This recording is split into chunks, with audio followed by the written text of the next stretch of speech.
Hey guys, today we will cover the MCU's first Chicago-based project, Ironheart. Let's get into it.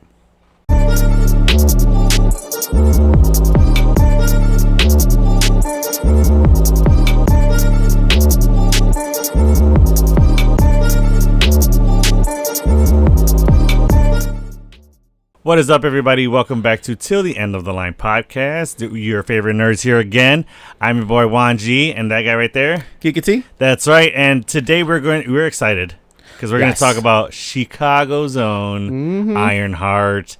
This series, I don't know about you, but I was really excited for this series. I was anticipating it like crazy. So I was bummed when they're like, "Oh, push back." I was like, "Come on, you're killing me."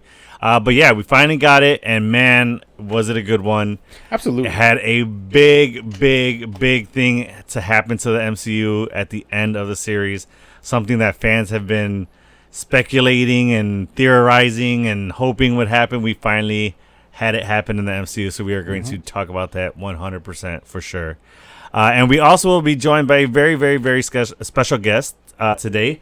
They will be joining us in the middle of the episode, so stay tuned for that. You guys are not going to want to miss that for sure. We say it time and time again, it pays to be a fan of the podcast, we promise.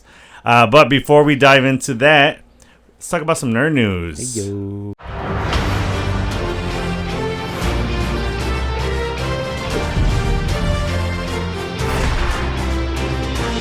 All right. First bit of nerd news. James Gunn and is it Steven or Stefan? Do you know how to pronounce that guy's name? Stefan. We'll just say the CEOs of DCU. It's not Saffron? Saffron. That's what it is. Saffron, but right? it's Steven Saffron, isn't it? Yeah. But I don't know if it's Steven or Stefan because he spells it with the F, which throws me off. Who knows? Those two guys, plan to release... head of DCU. Yes, the both heads of DCU plan to release one animated and two live-action films annually for the DCU. That sounds pretty good. Now, when they say animated, is it an animated movie? Because we know DC likes to do animated movies, or is it animated show? Do you know? Both. It could be either or that year. Because he has already technically done a animated project, and that's the Creature Commandos. Correct. Which I checked out. It's pretty raunchy, pretty adult animated. Really? Yeah, they full on show like sex. Yeah, Mrs. Frankenstein bangs Frankenstein, not the monster Frankenstein, the Dr. Frankenstein. Right. No, yeah, he falls in love with her, and that's what sends Frankenstein's monster on this rampage. Because Frankenstein's monster originally kept begging Frankenstein for a bride, so that's why he makes the bride of Frankenstein. I never cared to look into that lore. So I don't know if that's the Frankenstein lore, but that's the DC's version of it. Oh, okay. Yeah, I don't know if that's legit lore, but yeah. So check it out. It's not a bad. It has to deal with Rick Flag Sr. He's in the and it is voiced by the actor who played Rick Flag in Superman. Okay. DCU Superman. Yeah, which we checked that out. That episode is coming next. Superman? Yes. Okay. Y'all gotta go see that. I am excited of the future of the DCU. Yes, I know you were on the fence, right? And you're like, no, I had no expectations. I have high expectations because it's James Gunn. But I was just like, it is what it is. Yeah. Like I'm gonna roll with this. I trust James Gunn. He has not let us down. I think outside of the Russo brothers, he's probably the best comic book director. Yeah. I don't think there's any Agree. like and he hasn't done anything at the level of Endgame just yet. So I'm sure his Justice League is going to be amazing. And he's probably going to he's going to do some great work, guys. I'm super excited for the DCU. I had great expectations. I wasn't like you. When I found out James Gunn was taking over, I got even more excited for the DCU. I was amped up for it was a comic book come to life. Yes. Truthfully. The movie Superman. Yes. 100%. Yeah, it was. You could tell it's a different DC. I would say that, and then we're gonna leave it at that because we want to save the rest for the episode of our review on it. I can't wait to hear Victor's feedback from this because he's such.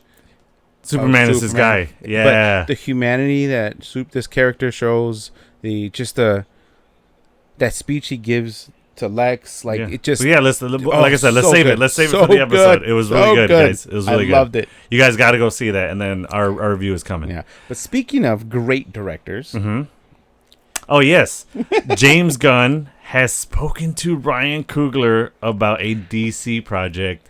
Hell, love it. To the yeah. Those two. Thinking? What are you thinking he would do? First thing that came to mind was Static Shock. Oh. I gotta imagine he would give him something with a black superhero, just because he's like, setting aside that he is an African American man himself. But he knows how to tell that culture and that story very well. Yeah. We've seen it twice with Black Panther, and we've seen it with Ironheart. This guy knows how to tell Creed. Yeah, he knows how to tell stories of the culture. Sinners. So yeah. So like I'm saying, those two, you just named two of my top 3 directors in one sentence. So if those two guys are talking, I'm throwing money at whatever project they're involved in. I'm seeing that for sure. I can see him doing, because he did so good with multiple characters, and with having Namor, Riri, Shiri. I'm cool if he does like the Justice League, the Brave and the Bold movie, the Batman and Robin. Nah. I'm cool if he does like a Teen Titans situation. Teen Titans. That's the one I would say. I wouldn't say Brave and Bold. I would say Teen Titans 100%. I think he'll be cool. He'll be cool to tell that story. But I kind of want, now that I've seen what he's done with Sinners. Yeah, I wouldn't be upset if he did something with Clayface. Is DC too, right? Can you check on that, producer? Spawn, I thought it was Marvel. Is it? Okay. I thought it was. I could be wrong, but yeah, I'd be down if he did Swamp Thing. I think he could play something good with of like the supernatural effect, just because of what I seen what he did with Sinners. Yeah, and like, even though it was a vampire movie, it didn't feel like a vampire movie. It was just a movie that had vampires in it. You know what I mean? Image Comics? Who owns Image Comics? Oh, okay. I think it's DC. All right. Well, while she looks that up, next bit of news. So we have 2 bits of news on Daredevil. First bit, Kristen Ritter has broken her silence on Jessica Jones returning. Mm-hmm. We kind of all saw this coming. We were hoping that this was coming, and it looks like we're going to get the Defenders in season 2. We might even get all the actors that played the Defenders. Jury's out still on Ironheart, but Iron Fist, but we're gonna get Luke Cage too. Yeah. Oh, I missed that. Yeah. I seen that. Whether that's final and that's official is up for debate. But I did see that he will be returning. They did say Luke Cage will be returning. So they didn't say the actor will be returning. Yeah, I remember seeing that, but I don't remember them saying in season 2. I just remember reading that they are going to return. Oh no, I seen that it said season 2. That's crazy. Yeah, that's awesome. Well, because and then that makes more sense because look at the way season 1 ended. It ended with him basically saying, "I got to get the Defenders." Yeah, because he was like, "I got to get a team together." He's only ever been involved in one team that we've seen, and that was the Defenders. So that's a fair point. So, and then Daredevil Born Again Season 2 has officially wrapped. Mm-hmm. So that is great news. It's still slated to come out in March again, right? March or April? 26. Yeah. But still like that month or that season March. anyway? I believe it's March. It is March, right? I thought it was March or April. It doesn't say. It just says its own thing. By Image Comics? I know Image Comics is their own thing because then... work with Marvel and DC. Oh. Yeah, Image Comics does because I know that Image Comics came out... and they gained success, and that's how like Invincible, and all those comics, they're through Image Comics. Oh, I didn't realize that Invincible is okay. Yeah, and then last bit of news: speaking of Silver Surfer, that's going to be the next film to come out that we will be covering. Besides Fantastic Superman, Four is the film. Fantastic Four. Well, yeah. Well, I mean, the Silver Surfer's in it, but Silver Surfer solo project is already in the works at Marvel. I am thinking special presentation. What are your thoughts? Do you think they'll give Silver Surfer a full feature length? Here's my thing. If you give Silver Surfer a full movie, full feature film, I'm going to be pissed that you did that and you gave Punisher a special presentation. Because out of those two characters, I want a Punisher feature film rather than a Silver Surfer. As the fan, I hear you. Okay. As the comic book nerd with the knowledge, Silver Surfer already had his own animated show. Punisher's never had his own animated show. Okay. Norrin Rad's story and being a Herald of Galactus, it's a bigger galactic story versus street level. So street level, like you think of, you're not going to give Green Arrow his own movie. He had his own show on CW. Okay. That's the level of Punisher. Could a Punisher movie absolutely work? Probably. Well, they've had Punisher movies. But they're not the greatest movies. That's because they're not MCU projects, but they were just a film company decided to do a movie on that. Right. But Norrin Rad Silver Surfer has way more weight. It's the whole Gambit situation. So no, because I get what you're saying that. So Silver Surfer is bigger in the scope of nerdom because of the galactic weight to him. Correct. But Silver Surfer is a herald of Galactus, right? And then becomes a hero after that when he breaks off, yeah. But isn't his whole thing is that he goes to a planet and then gets it ready for Galactus to come eat? He basically makes the plate for Galactus. Mm-hmm. How can you do that for an hour and a half? It's just him going to the planet. No. I don't think. Wait, so this is going to be an origin? I don't know. That's what my question is. How does that work as a feature film? So we're already seeing a variant version of not a variant. I was just going to stop you there because his wife, his girlfriend and wife. I don't know if it's his girlfriend or wife, but Norrin Rad's partner. We'll just say that. I think Norrin Rad said my partner in the original Fantastic Four, right? I don't think he said my wife. He said you remind me of my partner, or something. Did he say that. wife? I don't love. Remember. I think he might have said my love. Yeah, I think whatever. So his love, his partner, his baby mama. So we're gonna see in this Fantastic Four, his baby mama. I just caught that.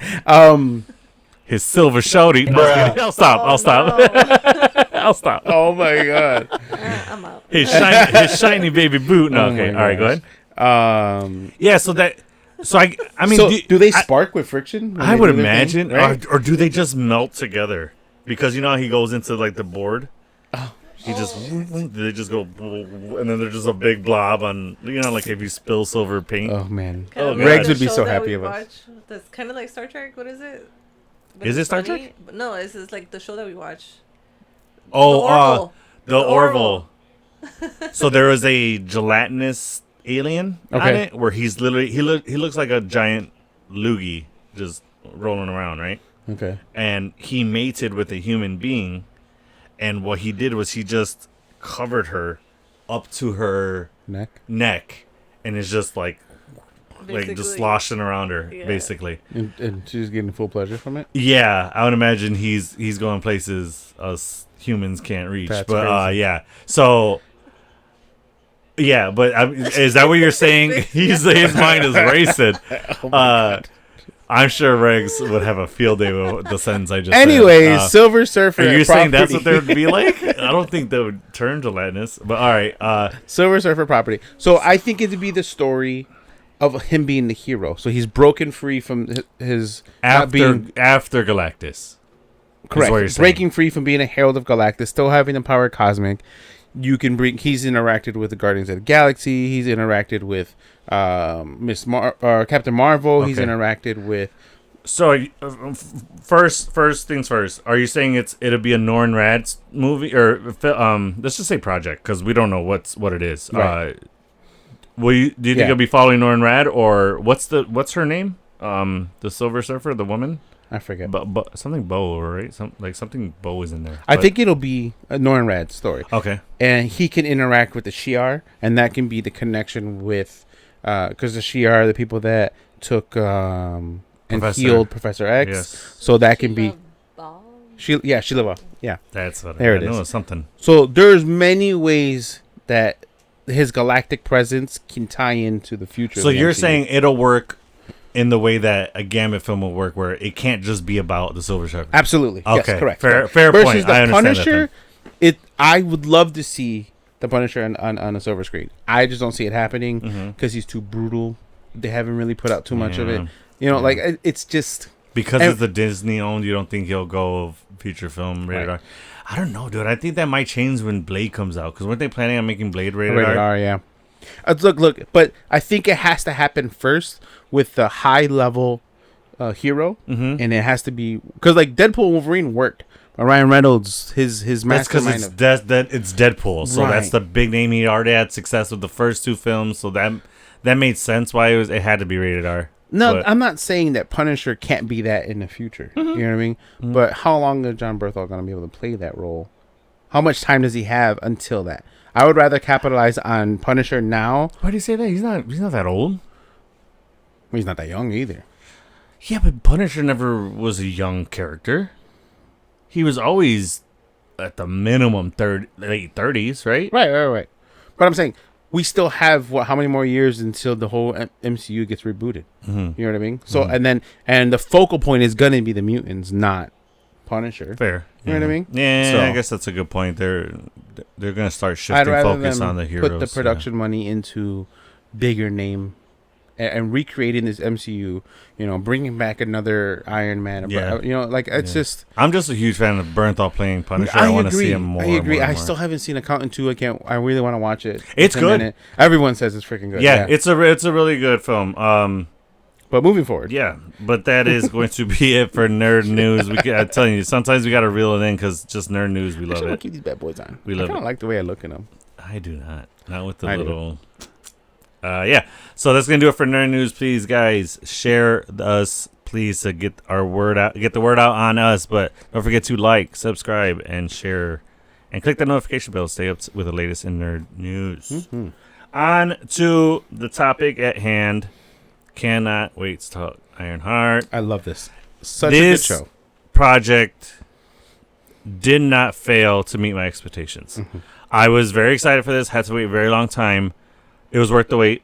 Yep. I think if I have to wait for a good project to come out, I'll wait rather than speeding something through and giving it to his half-ass Secret Invasion. But you know what I mean. But like, I would even say, if She-Hulk had been delayed and worked on the way this was, She-Hulk would have been this good.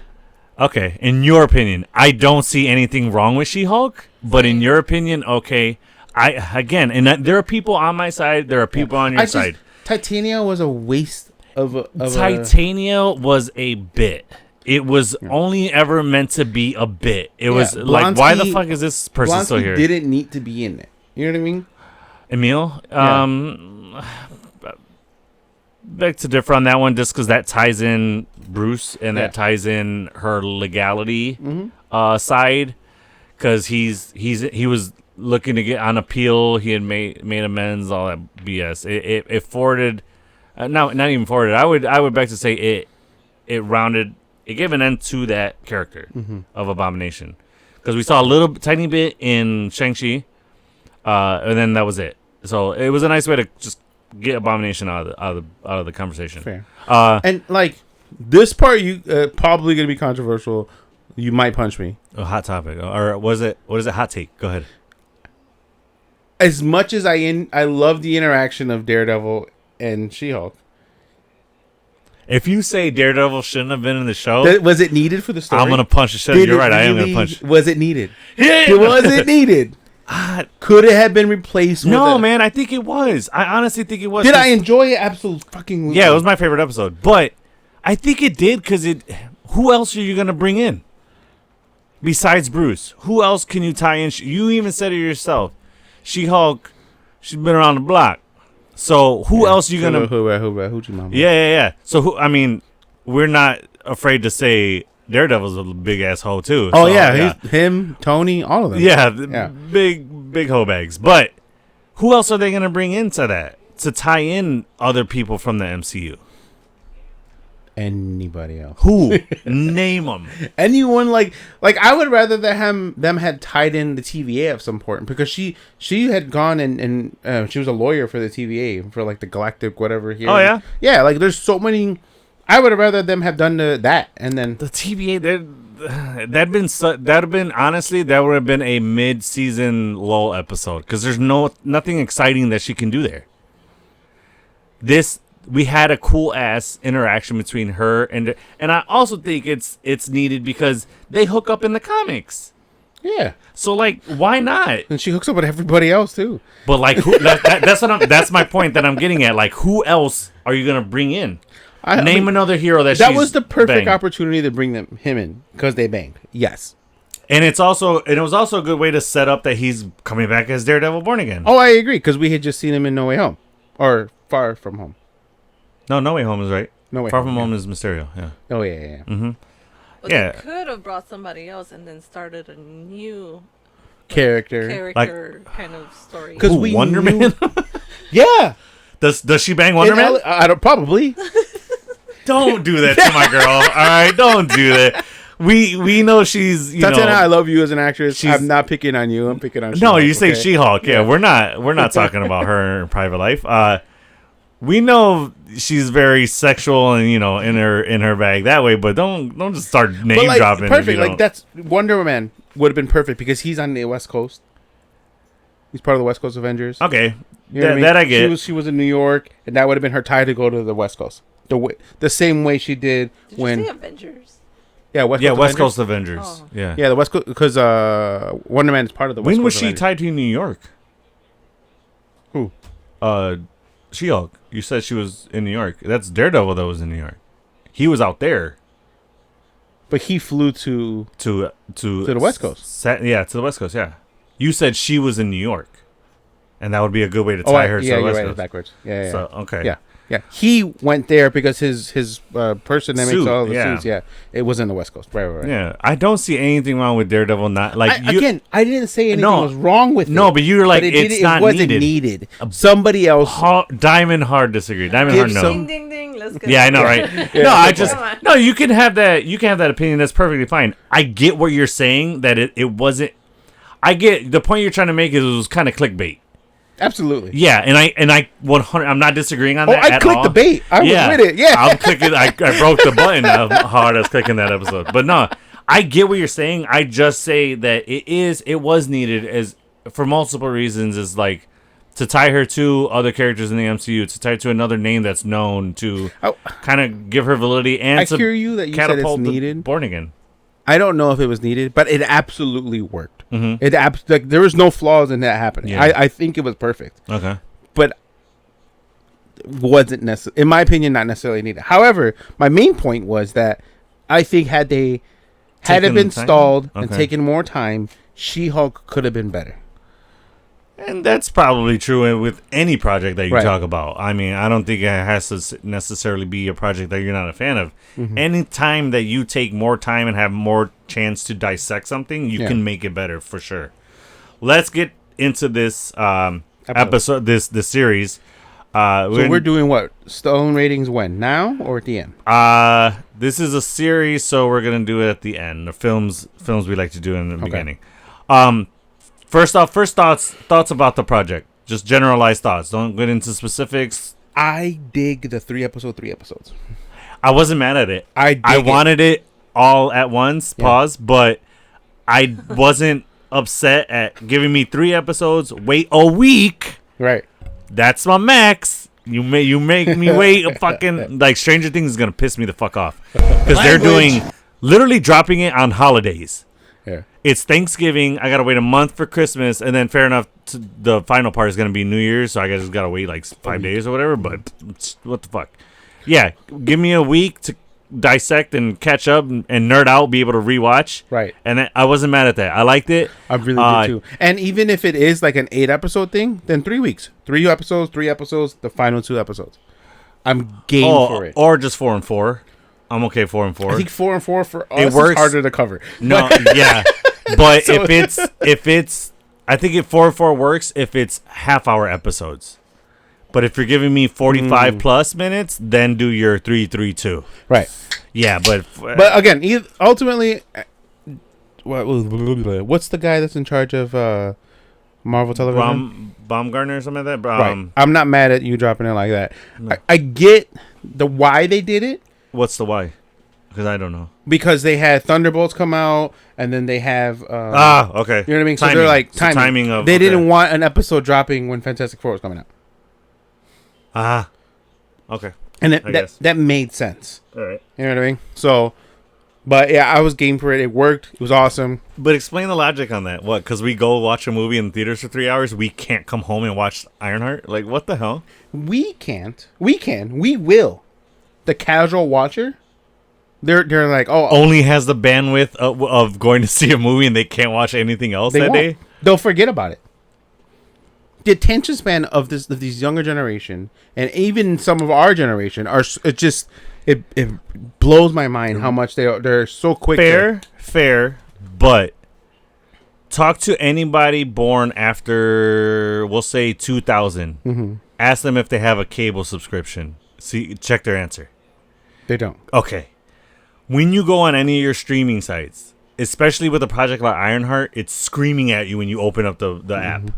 Like when Ironheart came out, it was the first banner that was like up on top. I hear you. So like I don't forget. I mean, yeah, I can understand where you're coming from. Yeah, they might not have watched it immediately as it dropped. So I get that. But it gave people like me and you, New Rock Stars, Cosmic One, all these different people. The nerds, you mean? The nerds able to cover it, give it its due diligence, like give it its time, give it its shine. Like a good one, let it breathe. Yeah, exactly. You vented it out, and it didn't just fall by the wayside because of how great Superman is, how great Jurassic Park was, and how great Fantastic Four is going to be. Like July is a power hitting month this year for nerds, and, especially. And then 2026 is going to be even a crazy of a year. Like it made sense. No, I get it, and it's cool to like to do that because then it gets people away from having to binge it to keep up and to not have spoilers and not have this and that. Because bro, there were spoilers up the day it dropped, and I'm like, come on, people, like relax. Everybody's got to be the first now. It's annoying. So episode 1 entitled "Take Me Home." Determined to complete her newest armored suit, Riri Williams teams up with Parker Robbins. So in this episode, we see. It takes place after Wakanda. After the events of Wakanda. You got a timeline? It takes place literally right after October 25.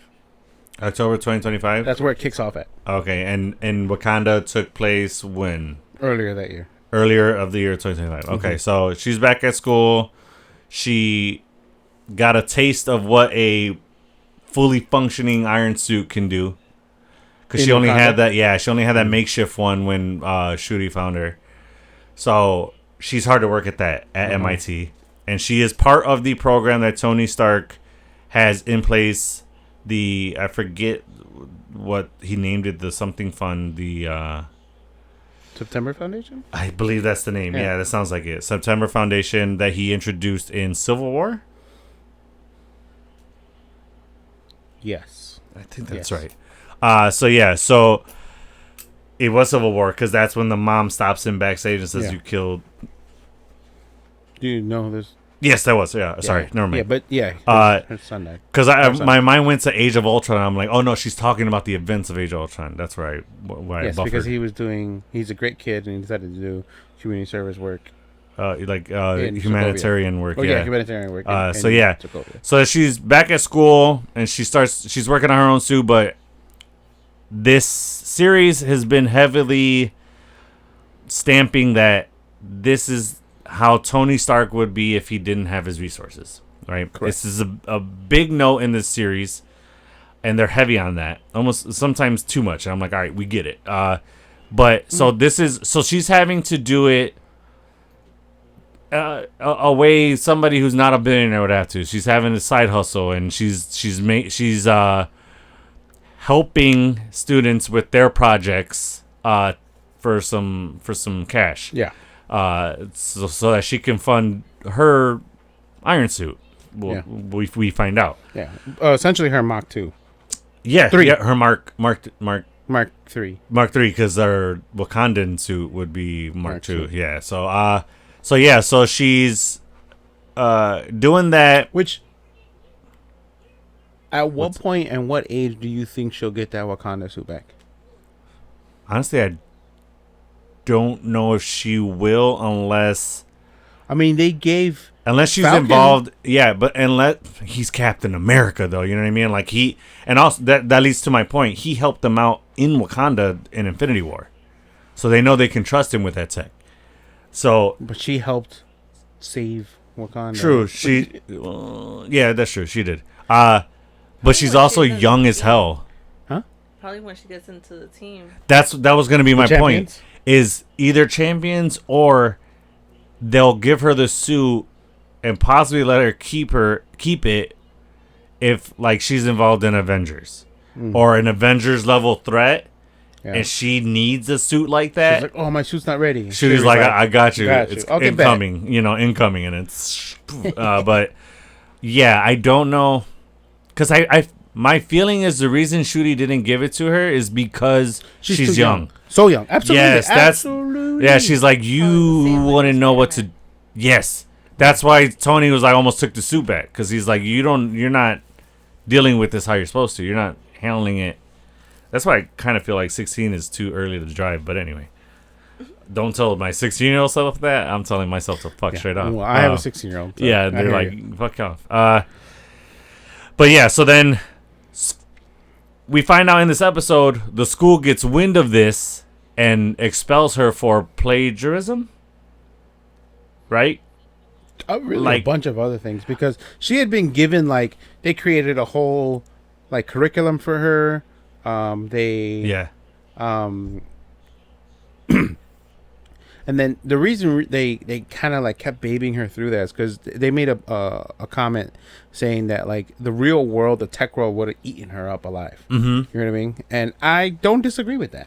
I don't. When you don't come from money and you don't know how to navigate through things like that, like there's like an interview that Jake Paul or Logan Paul, one of those brothers, were like interviewing some YouTube kid that made millions, but he has a father that understands real estate, so he took that millions, bought real estate, and this kid was like 14 years old, but his dad was the one that helped him do it, and now this guy has a fortune and all these estates that he owns.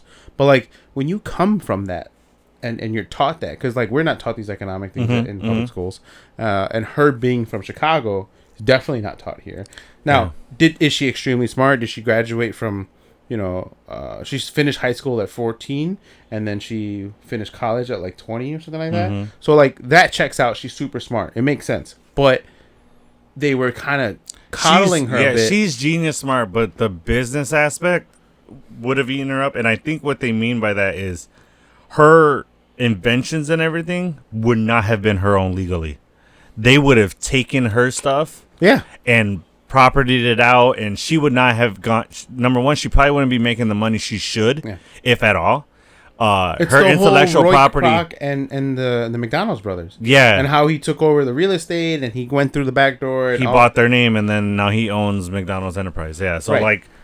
That's exactly what would have happened to her, because she's this genius. They were genius with the system and how that works. Yeah. And then he just conned them, and someone would take advantage of this poor young girl. Yeah. So she unfortunately gets sent back home, but she steals her suit. Well, no, she doesn't. She doesn't steal her suit, because technically she bought that suit with her grant money.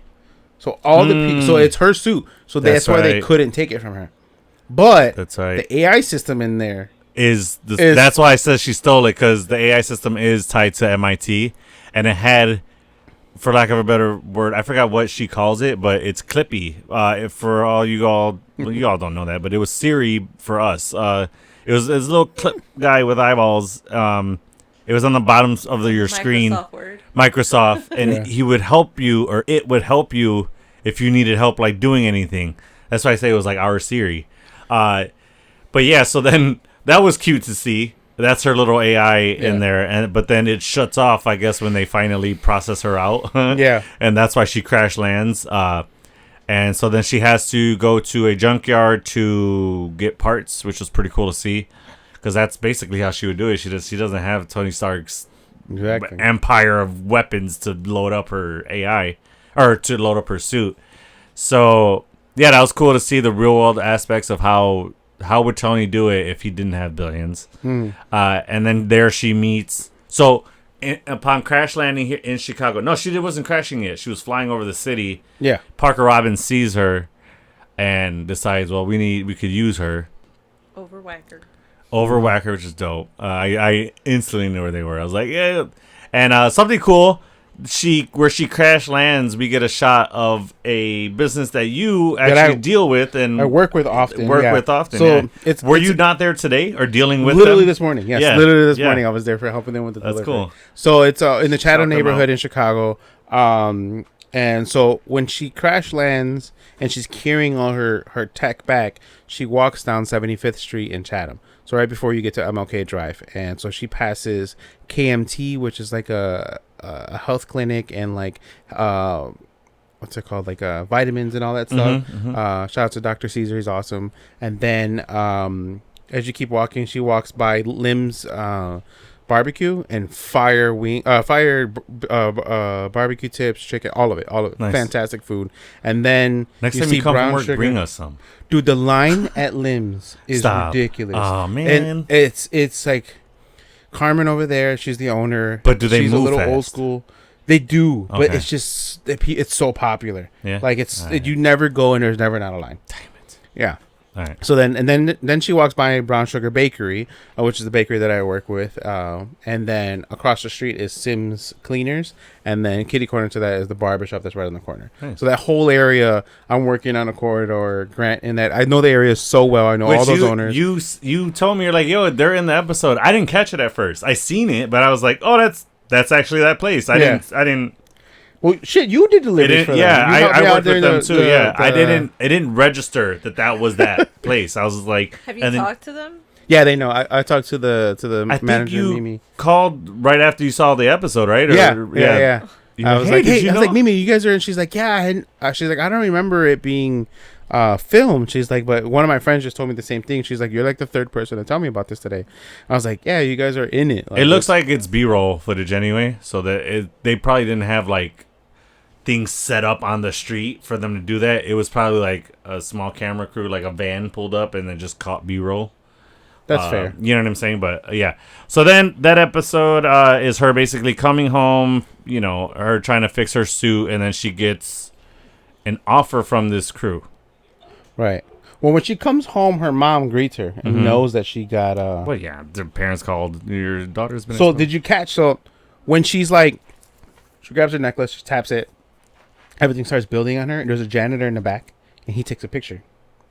Then when she gets home, her mom's like, she's like, I paid a janitor to keep tabs. I didn't peep the janitor. Yeah. It's this guy like in the, you know, like the jumpsuit that Michael Myers wears or whatever. Yeah, the janitor's janitor jumpsuit. Yeah. So he like snaps a picture with his phone, and then I didn't catch it until rewatching. Are you talking about when the suit's going onto her? Yeah, piece she's by in the piece. lab. Oh, okay. Yeah. And so like he's there in the background, and then the bald guy that was in Age of Ultron, Civil War, with Tony. He's like the MIT talking like, about the nuclear bomb and the hot dog that he had an idea. Oh yeah. No, not a nuclear, like an explosive device in the hot dog to cook it. Something like that. Wild. Yeah, some wild stuff. Yeah, he's there, and he's like trying to like get her out or whatever. Security's there, and then he snaps a picture. He like turns around, and he's like, I didn't see that. Yeah, that's so then cool. I didn't see it until the second time around, because now I already had heard the mom say, oh, I paid a janitor to keep tabs on you. Yeah. So and that's how I know or whatever. So when I watched it the second time, I was like, oh, that's the janitor. That's the janitor the mom paid. It wasn't just the line. He's an actual character. Yeah, I was like, oh, shoot. That's cool. How about when she flew over downtown, there's like some guy in the corner, and he's like, is it the second? Oh, maybe it's the second episode. What are you talking about? Where the guy's like talking about the end of the world. He's like wearing a...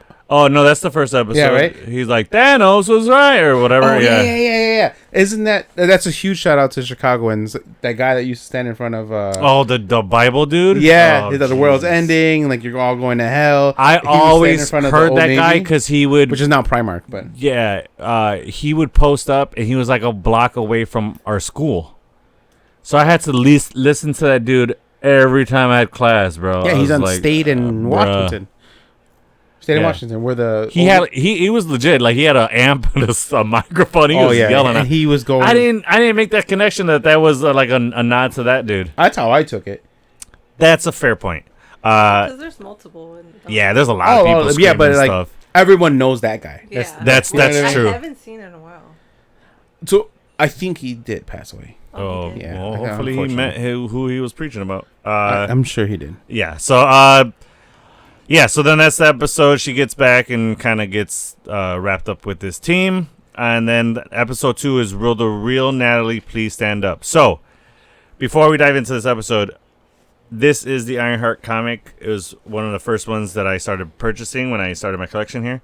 I read it in its entirety, and as we know, this is the MCU, so they're not completely comic accurate. They like to take from and expand or create their own stories. Mm-hmm. They did not follow everything to the T in this comic. One of the things that they did not follow is the death of her father and best friend, or stepdad and best friend, didn't go down that way. They were both killed in a drive-by, but it was at a park, and it was at like a big barbecue or like a family get-together type situation. Okay. The way that they did it here, not mad at it. I could see that happening. It's south side of Chicago. Unfortunately, that stuff happens. So that's one thing they changed.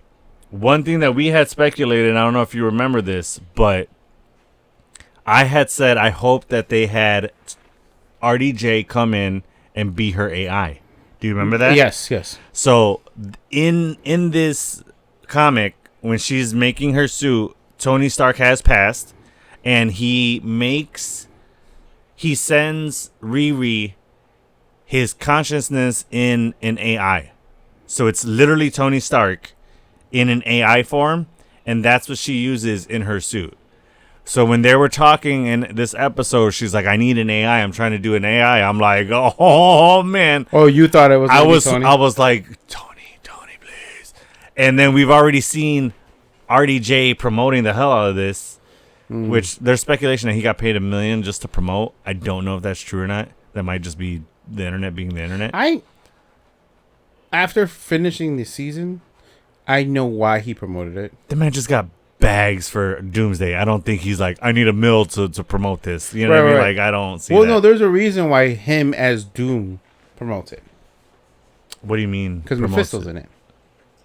Oh, I get what you're saying. Because now. of his tie to his mom. Gotcha. I saw it as his ties to Iron Man. You know, she's the next Iron person. Yeah, well, multiple ties in. So Tony. Yeah, there's multiple ways. Yeah. So I get that. So I was hoping that was going to be the case. We find out it's not, and I am not mad at this AI system. No, it's Natalie. Natalie is did you write that? Neuro autonomous technical assistant laboratory intelligent entity. Total BS way to just say Natalie. Yeah, it's those words together mean nothing. No. It's just she's like, I'm gonna say a bunch of tech words to spell out my name. Well, that's what Natalie says. She's like, you can call me da da da da. Yeah, she comes out with just a bunch of tech words. So did you notice that another shout out to, and I don't know if this has anything to do with Quentin Beck, but her showing up like that, and the whole barf technology, it pulls from your. I think there's a connection to Barf and to Natalie. Well, Barf was introduced at MIT, so that makes 100% sense. Yeah, and so like that's why she's able to appear, because Jarvis didn't. Jarvis was right. He was never projected like that. Right, yeah. But Barf wasn't a technology just yet. So I think it's a little bit of Barf and some AI pulled together, and that's how we were able to get Natalie. Yeah. So I like the cool tie-in. For me, I saw it as a tie-in to bring in Barf and Quentin Beck's technology. Yeah. And everything he did in No Way Home. Yeah. I would imagine Riri, especially going to MIT, knew about that tech, and maybe she introduced that into her system somehow. Mm-hmm. Yeah, that's a cool nod. I didn't necessarily make that connection, so thank you for bringing that to my attention. So that's pretty cool. I didn't make that connection. Did you see that? All right, that's pretty cool. So then this one is about her creating an AI, and it is, as you said, it is in the image of her passed away best friend who died in that drive-by shooting. I did like the little like footage that she always goes back to, and she's like, "What do you want to do in your future?" She's like, "One night with Thor and his hammer." Oh my God! I ain't mad at her. I get it. You know, like said almost every girl that's an MCU fan. And the only one we know is Doctor. What's her name? Mighty Thor. Jane Foster. Oh. Jane Foster can say it's worth it. You know, she's like, girl, I know, I get it. I know why you want it. It can't be magical. all that good if she left his ass. I mean, dude, come on. Yeah, I'm sure the sex is only the part of the relationship in the beginning. Then there's emotional stuff. The vagina works through here. Remember that. Okay? Remember that. This got to get pleased before that. Remember that. Anyway, It's so Thor. really? Don't do that. Thor is a person, not a piece of meat, sir. He has feelings, which are probably all over the place because he has so much death in his life. So much. Yeah. What is it? Love and Thunder? Love and Thunder, Yeah, Endgame. Yeah. Yeah, poor guy. He's been through it all. So then the episode is just her coming to grips with her AI and them dealing with that, and then she finally. Oh, sorry. So, will the real Natalie please stand up? Is the episode title. Riri's new AI dredges up painful memories ahead of her first heist with Parker and his crew. I feel like so she attached electrodes to her brain to come up with an AI because she was trying to make Griot. Right. She was trying to model the Shuri's AI system. Which, do you think Griot's in her Black Panther suit or not needed? Not needed, right?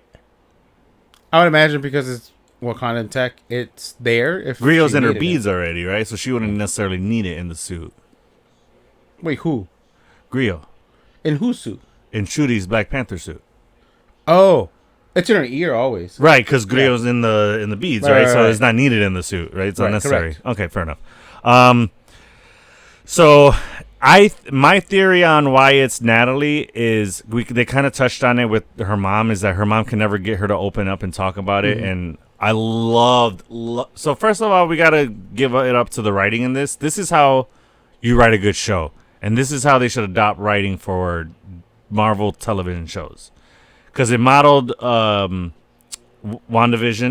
where it had heart in it, but it wasn't a drama like a soap opera kind of dialogue. Okay. It had a basis, it had a plot, it had a story to it, and it had good writing on top of that.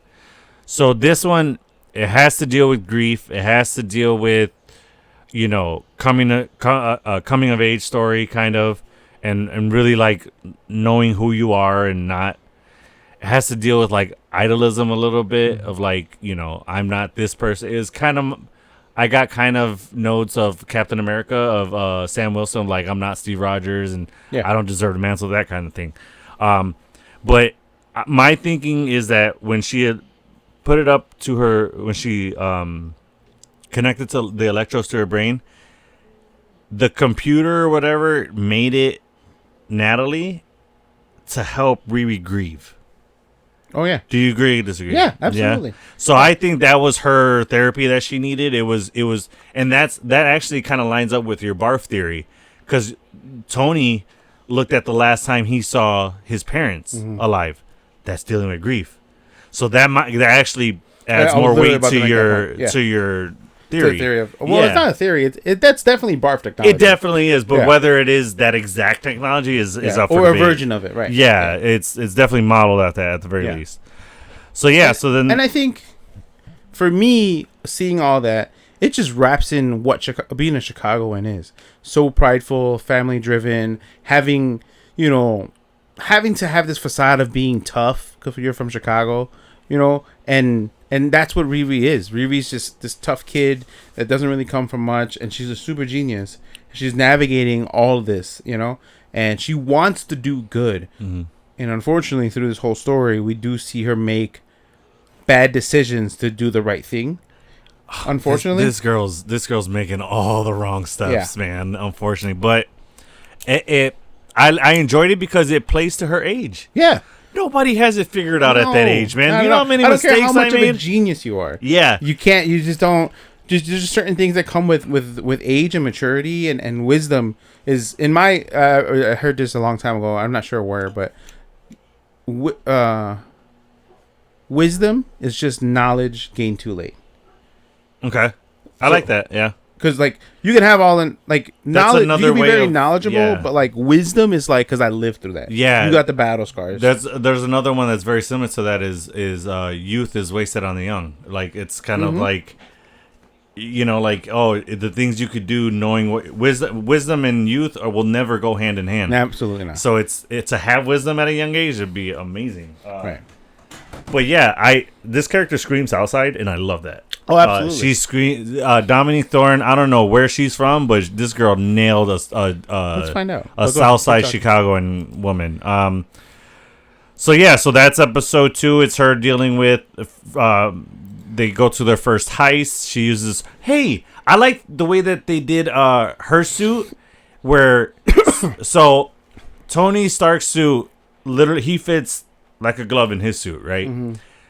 Riri's a smaller African American woman, but her suit is like the size of Iron Man. I don't know if you peeped the leg part of her. Oh yeah, it looks like she's in. Her suit looks like heels. Yeah, because it's a bottom part. And her hand isn't. It's in the forearm. Right. So what's cool is they showed a little bit of that, like when they're in tunnel. Yeah. And she magnetizes her suit to the car. She's from New York. She's from New York. That's not too far off from Chicago. Let's be honest. There's a different culture, but it's still meaner people. It's what? Meaner people. That's a bad rap Chicago has, or New York has, that I feel like. Well, every tourist says the same thing. New York is the that's the thing, though. Ever, but it's because they're super busy. Yes, they're not assholes. They're just busy, which is this dude personified. You're not an ass. You just gotta go. You don't have time for bullshit. But so you'll fit in New York. Yeah, so New York would be like, hey, this fucking guy. No, I feel like I totally would. But I've been to New York. I've ride into all the different transit lines out there. Not all of them, but I've ridden. You've been to New York? Yeah. Oh, really? Yeah, I have family in Brooklyn. So I went out there for. Say less. I didn't know that. That's dope. For a quince. So that's dope. I didn't know you have family in Brooks. Brooklyn. Yeah, it was fun. But like they don't smile, and like you like. Why you look at me? No, I'm just like, yeah, they live in New York. They don't smile. They always look angry. I think it's because it's hard to smile when the outside stank. New York, and I'm not dissing New York. I get it. New York is so dirty. Their trash is out on the street, right, which I don't understand why you do that, but whatever. They don't have alleys. I get it. Figure something out, because I've heard people. They're like, bro, New York is great, but it fucking stinks. Like, yeah, it's hard to have a like. Well, imagine Philly right now with like their whole funding with like their like streets and sands. Like I think they're on strike. Oh shit! So, like, that's the worst people to go on strike, dude. Yeah, so it's like they have like designated areas to go throw your garbage out, and it's like mountains of garbage. It's disgusting right now. Yeah, y'all gotta get on that, Philly. People. Yeah. But what I was saying is like here in Chicago, like I ride the L. I've you take the train anywhere, you take the CTA, and it's you meet some people that are real shitty too. Yeah. But like they're like if you say hi or excuse me or like.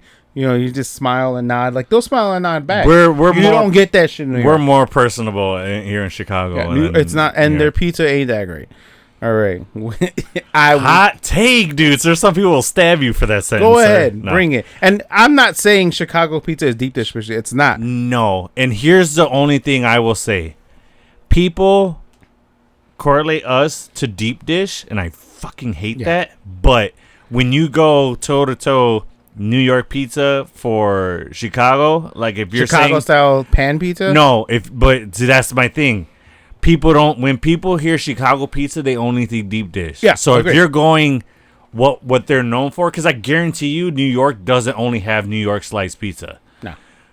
If you're going toe for toe in that, I gotta go New York, bro, because I fucking hate deep dish.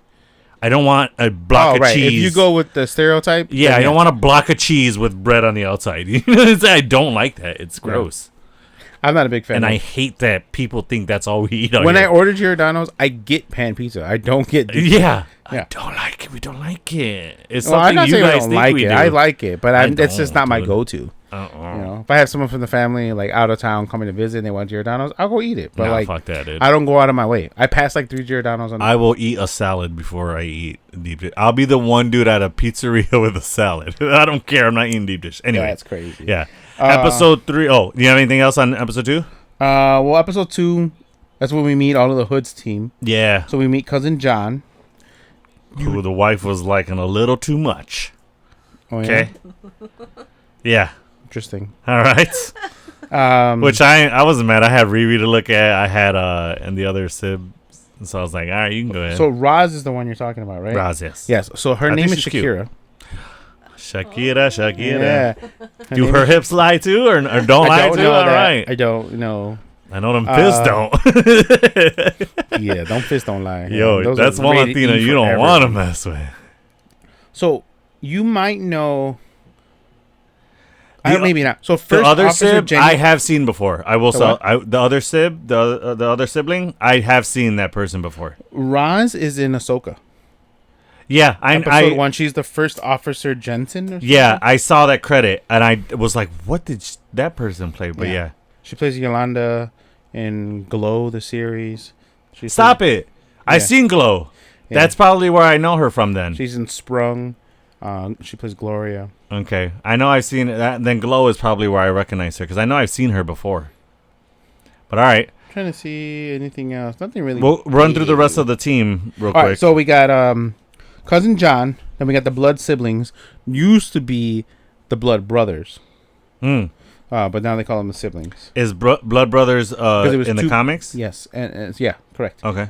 Changed it to blood siblings because it's they cast women. Correct. Or is that well, I think Jerry might the identify as they them. Oh, okay. Oh, so that's why. And then Roz, I don't know how they identify, to be honest, but I think that's the purpose of calling them the blood siblings. Blood siblings, okay. Versus the and then also on the count that they're not mutated beings that are like in the Blood Brothers are like weird looking beings.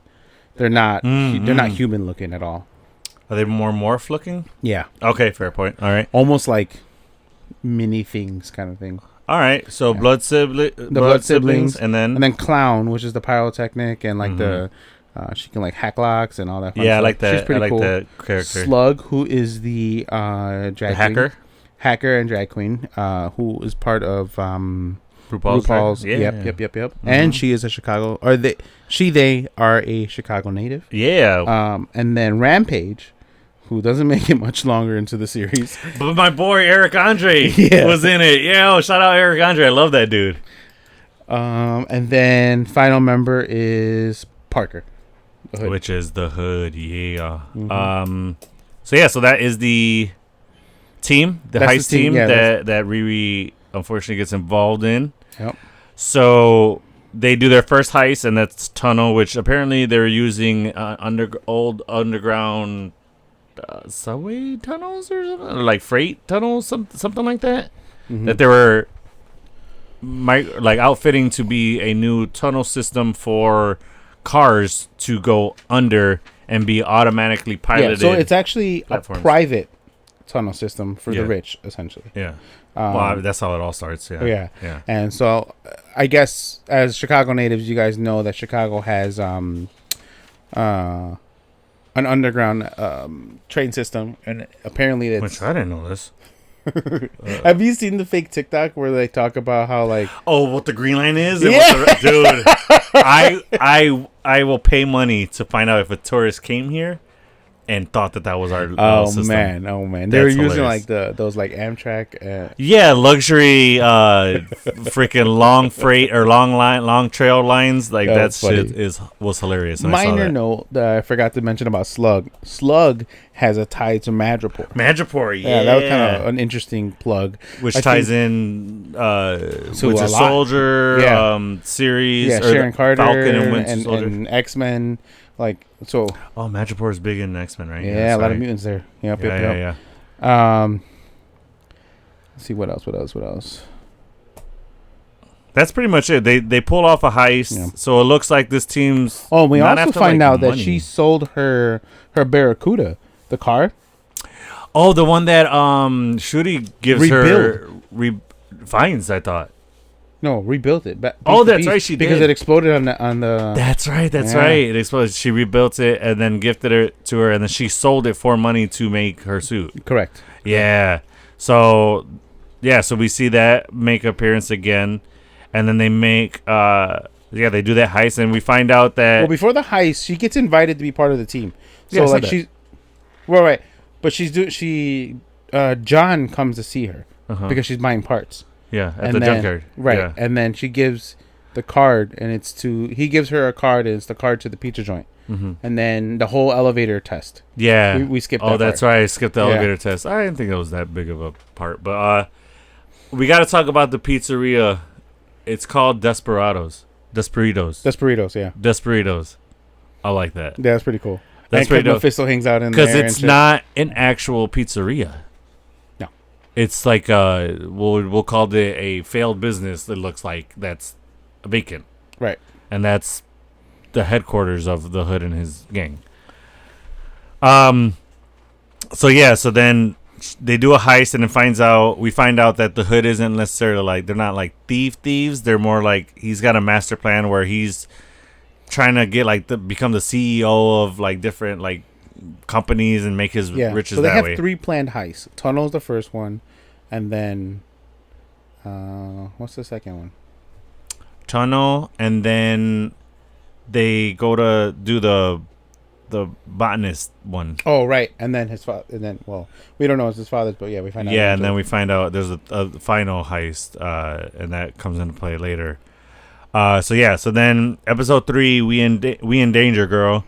Riri is uncomfortable being part of Parker's crew. 2 more heists, max, and she's out, she promises. I did forget to say, we kind of see a little bit of Hood's powers in episode 2. He bends bullets. Yeah. Sick. Yeah. It's pretty cool. Which it kind of reminded me of Yondu's arrow because of the red trail on it. Oh, for real? I was hey, that's cool. Oh, we did skip. So in that that's the first heist. In the first heist, Riri kind of freezes up. She kind of has. That's the first like.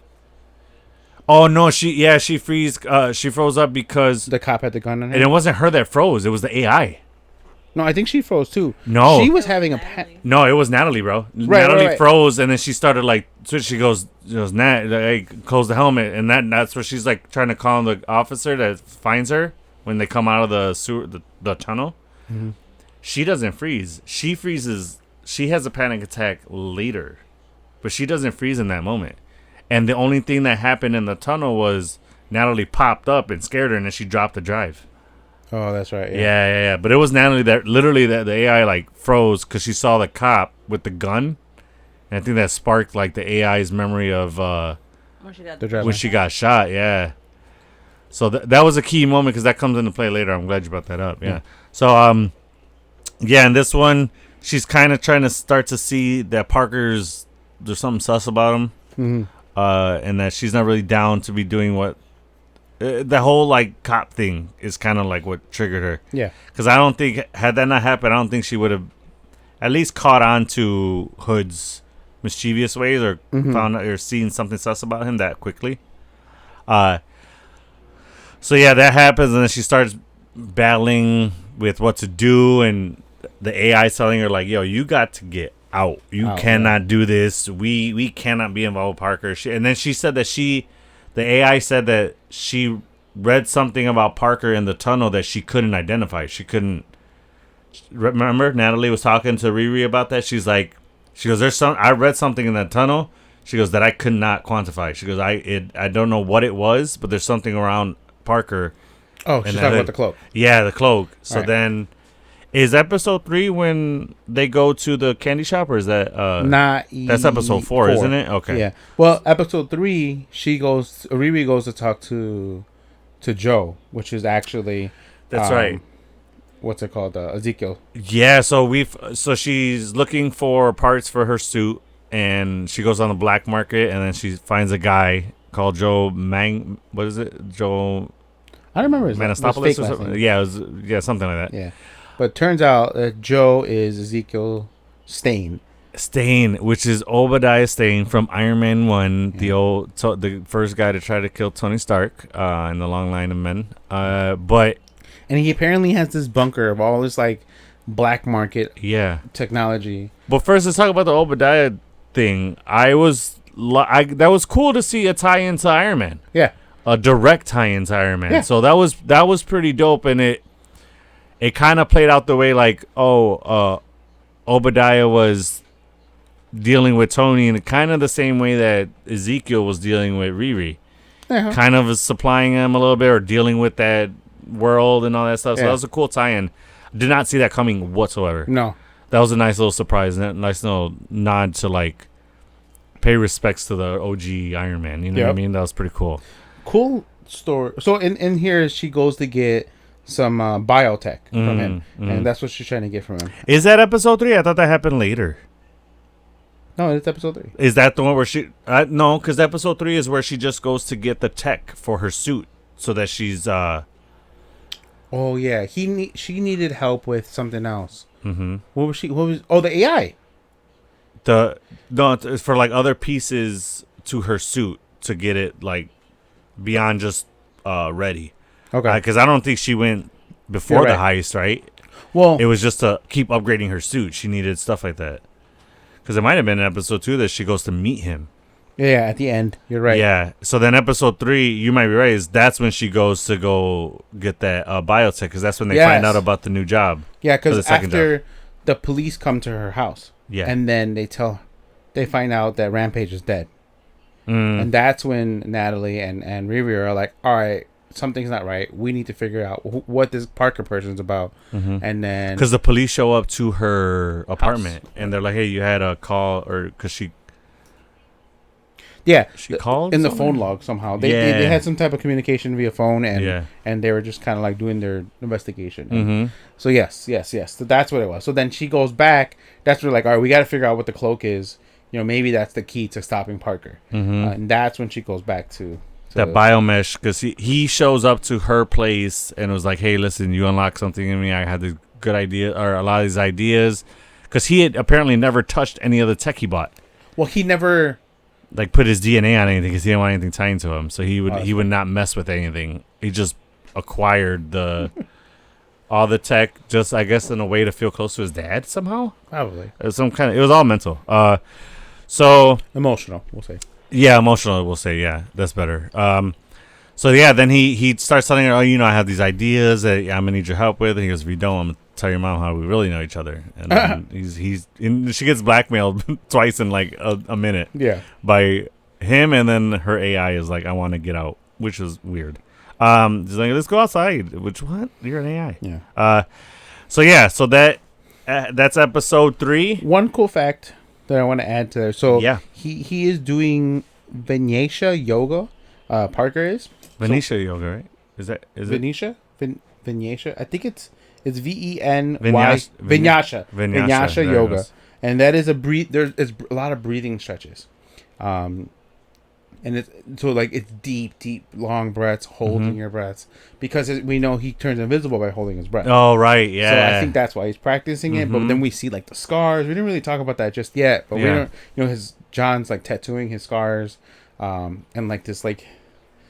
It reminded me of when Tony had the tech thing on his chest. You know what I mean? The little like graph lines or whatever. I remember that. The circuit board. Yeah. What did Rhodey call it? The crossword puzzle on your neck? We'll dive into a little bit of that because the next episode's Bad Magic, so we'll talk a little bit more about what's going on with Hood.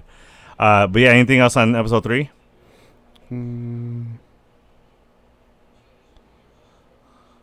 When my guy dies. Yeah. So they do the heist. Yeah, they do. This one ends.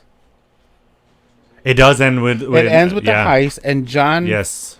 So Riri uses the tech, and she has like this biomesh thing that like is able to hide the tech because she can't go into the place with her suit. So she has to abandon her suit. This heist is dealing with this. We'll call him a botanist for lack of a better word. But this huge botanist tech that learned to do farming. And like this crazy inventive way with using technology and stuff like that, where he's able to farm certain things or just like grow the farming industry. And he's doing it in Chicago, like right off Lake Michigan, or in Lake Michigan, actually. He has a little area built, biodome built there. But he has security so tight to where no outside metals can be found. If it's in there, the system goes into lockdown and cuts the oxygen out of the place for some apparent reason. So yeah, they go in there and Riri's has the suit working by itself, or through Natalie, she's working the suit, which we've seen before in Iron Man 3. He had Jarvis operating all the suits, so that wasn't out of the norm. But then she's going stealth mode and cutting. She's trying to cut a piece of the cloak to analyze it. She does that because the heist is to get to the main guy and saying, we're gonna burn down one of your. He has them in like pillars, like 5 pillars or whatever. Pillars is the wrong word. We'll go with like branches. Yeah. Not literal branches, like dome. We'll call them greenhouses. Yeah. Like greenhouses spread around. They were called greenhouses. Greenhouses, right? Yeah. Right. So they were about to burn one of the greenhouses, and then the laser that she has is kind of poking, like it's not complete. The biomesh isn't completely onto her skin. It's poked off a little bit so that the laser can come out. So it keeps peeling off, and then the system there detects it, and then it goes into lockdown mode, and then starts taking out the O2. So then Riri gets trapped, and then she has the suit go and try to rescue the team. And then in that, John starts panicking, and he goes to try to help them. And he goes in, and then he sees Riri there, and he's like, he goes, what the hell are you doing in here? And he sees the cloak. He sees the cloak in her hand. Yeah. And he's like, where'd you get that? And then they start fighting. And then he goes to kill her, but then the CO2 starts heightening to where there's like no oxygen. And then I like the little line when she's like, he goes, what's happening to us? She goes, we're suffocating. She goes, keep talking. But please keep talking. Which there was another phrase in this series, I think it was episode 2, when the AI wanted to talk to the mom. And Riri's like, that's a diamond hard no. Natalie? Yeah, to Natalie about we're not talking. I love that line so much. I don't know why. I'm going to start using that. But, so then they fight. And this is very important. Riri doesn't kill him. She just does not save him. So the suit finally reaches her, and she just bails. And then he suffocates and dies in there. And then a great lead off to that break that we get from episode 3 and 4 is they know that John dies because Hood is like, Riri, where's John? Scan. And then she says that, I see him, but he's not moving. He's dead. Sorry. And then the cops are coming in, so they have to leave. So then he gets pissed and starts talking to an unknown entity that we don't know yet. But we'll just say he's talking to the Hood. We'll say that. Well, he definitely is, because the Hood is like there on the mantle, and he was like, "That's right. He's not wearing it. Right. That's right." And then he's like, "Is this what you wanted from me? Yeah. Is this what was supposed to happen all along?" And then he sees a vision of John like suffocating. And then you just see a shadow. Like, yeah. Well, he sees John in the apartment, kind of like flashing and like suffocating, and then a shadow of Ironheart kind of just shows up. So now he knows he's being shown that Riri directly involved in why. That's how you do a mid-season finale. I fucking love that. I was like, oh, now he knows. And then it ends. And then it ends. Then I had to wait a week. I feel like they got that from like Peter Pan's shadow and stuff. Oh my God, Neverland. That's funny. So we're like in fashion of the show. We're gonna take a small little break, because we have a special guest coming through. It like we said before, it pays to be a fan. Our first ever fan guest is gonna be coming on the episode. So let's go to that and talk to our buddy. All right, and joining us for the first time on the podcast, and it's also our first ever guest, our fan guest on the podcast. This is a big day. Everybody, stand on your feet. If you're driving, pull over, get out, and stand up. Give a round of applause to Chaz. What's up, buddy?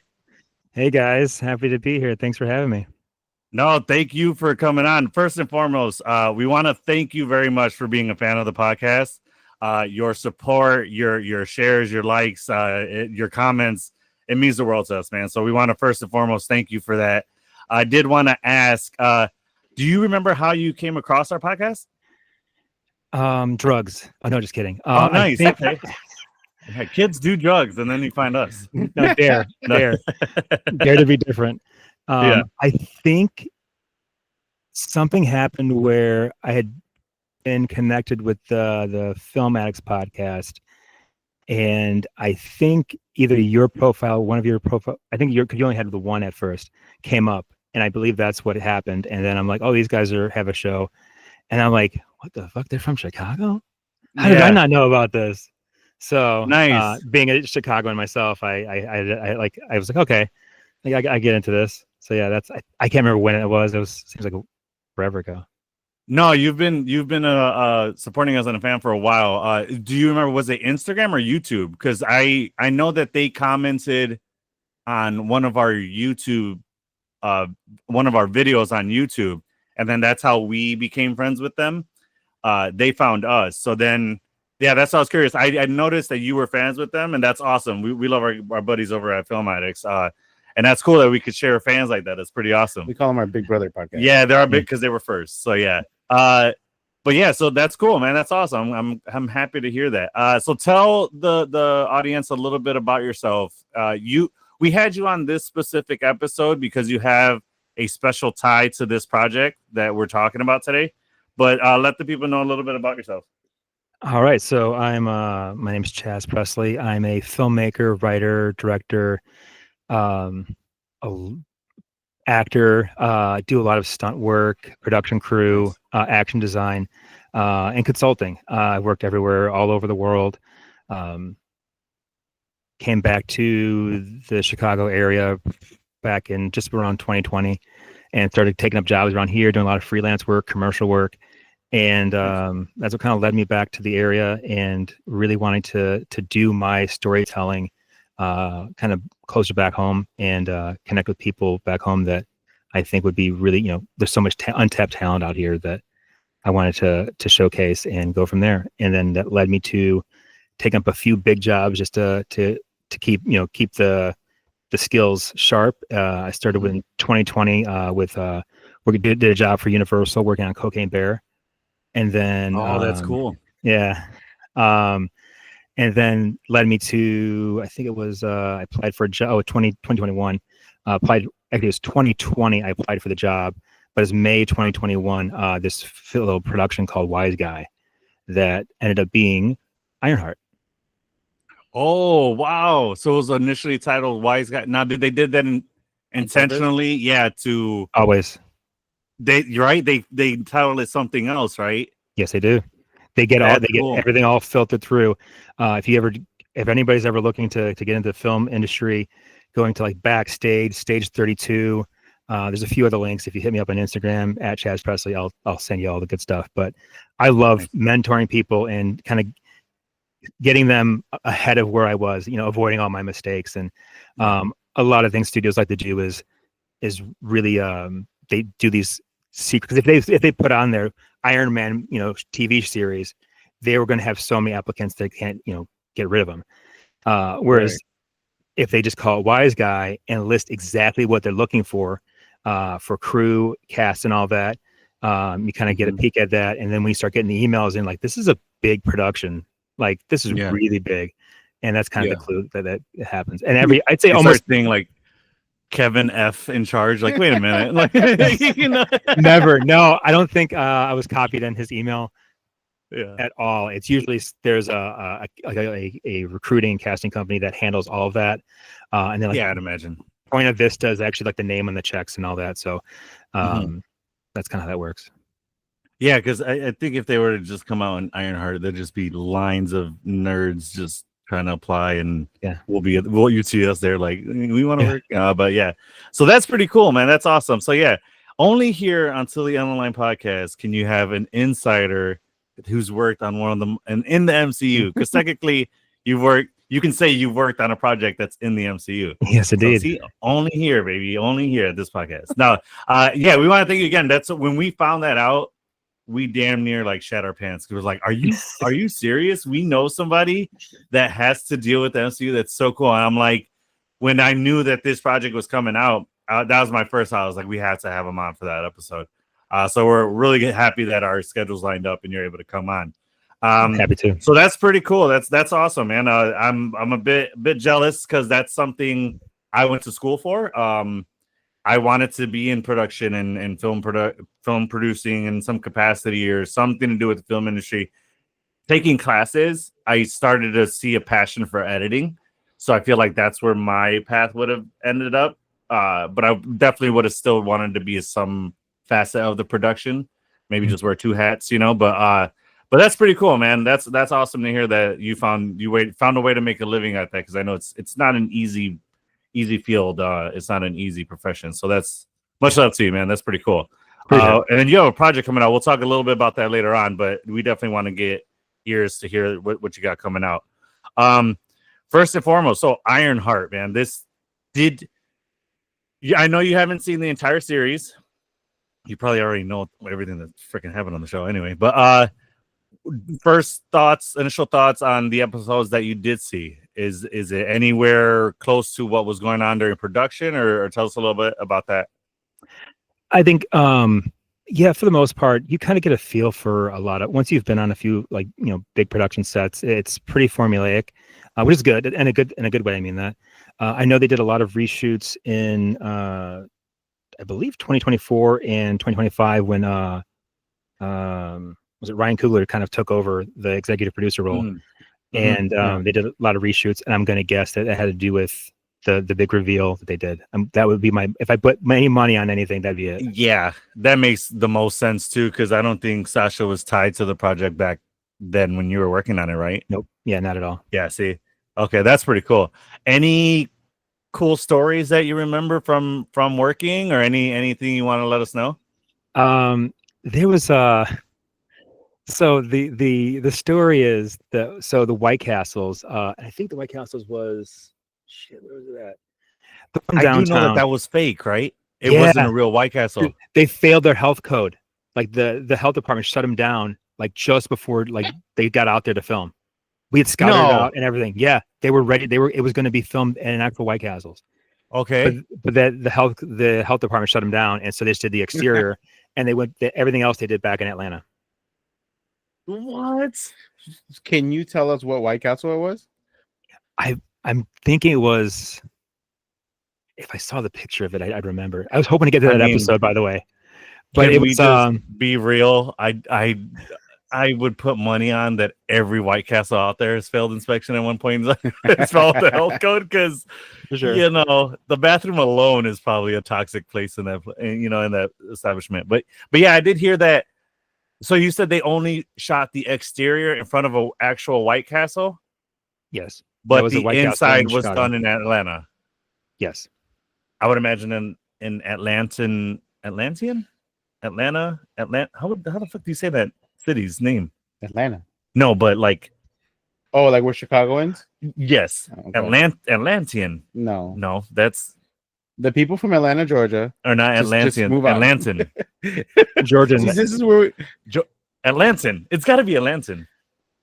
Anyway, it's let's call ludicrous. We'll call ludicrous on that. Yeah, call ludicrous. You don't let me call ludicrous. Yeah. But no. So, but it was the interior was a White Castle in Atlanta. They didn't just, or was that a studio?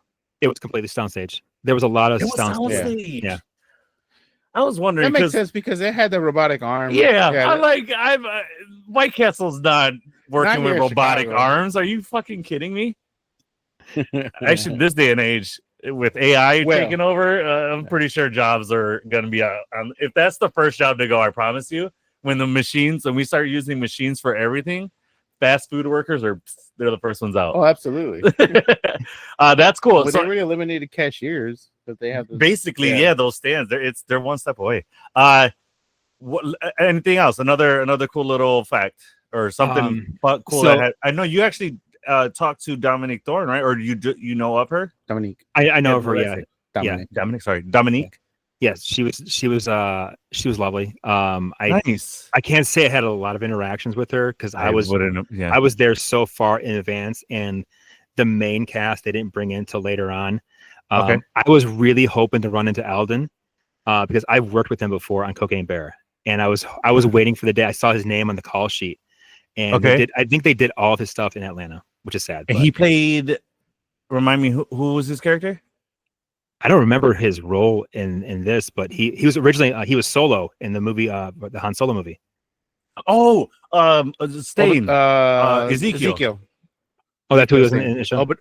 Yeah, he's in the show. Obadiah Stane's son. Yeah, he plays his son. Oh, yes, I didn't know that's cool. And they didn't have that. They didn't have that in anything I read. So his shots, they look like they could be at Atlanta because he's out in the burbs. Mm-hmm. So I wouldn't imagine that they shot his in city.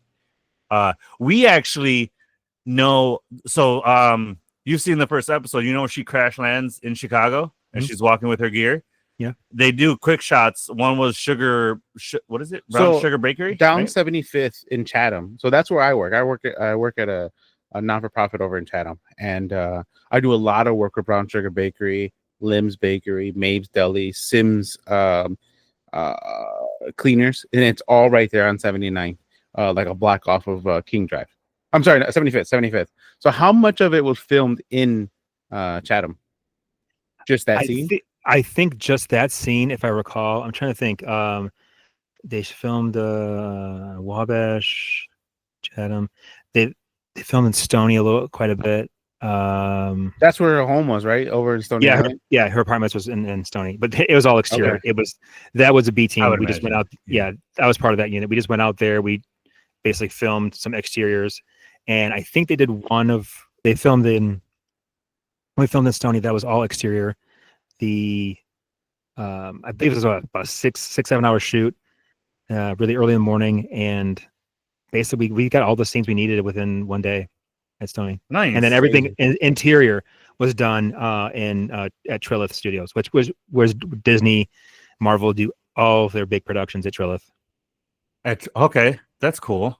So you have a long list of job titles that you just named off at the beginning of our talk. Yeah. What was your official job title with Ironheart? Like, what specifically was your role? I was a lead production coordinator, or production coordinator, I think, officially. I got paid more. And okay, so what does that entail for our non-film fans? So for the most part, making sure the PAs are in line and doing their jobs. Do a little bit of scheduling, so I get to see I could see who's going to be on the call sheet. I can see some spreads. I can see definitely more control than your average person that just a local hire, because most local hires have no control. You're basically you're being paid a flat rate. You show up, you keep your mouth shut, and then you leave.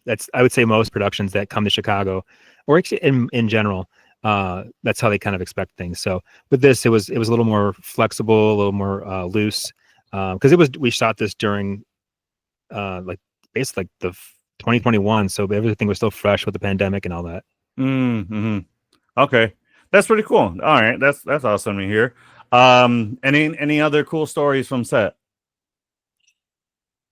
So you said you worked on it for about 4 weeks, right? Yeah, a lot of that was prep B-roll. We shot. So if you know where, I remember the train line. I think it's both the CTA line that stops before Soldier Field. Like if you get off on there, you can kind of see a bridge. You see you can see Soldier Field from there to the right. I think that's the trains. The Green Line, right? Would it be on the Green line? Yeah, it was on the Green line or Red Line. I think it's the So it's right off of Cermak, right? Kind of. Well, basically it's an underground tunnel that goes to Millennium. I did recognize that when they're on Wabash, right? Yeah, right at the Chicago River. Yeah.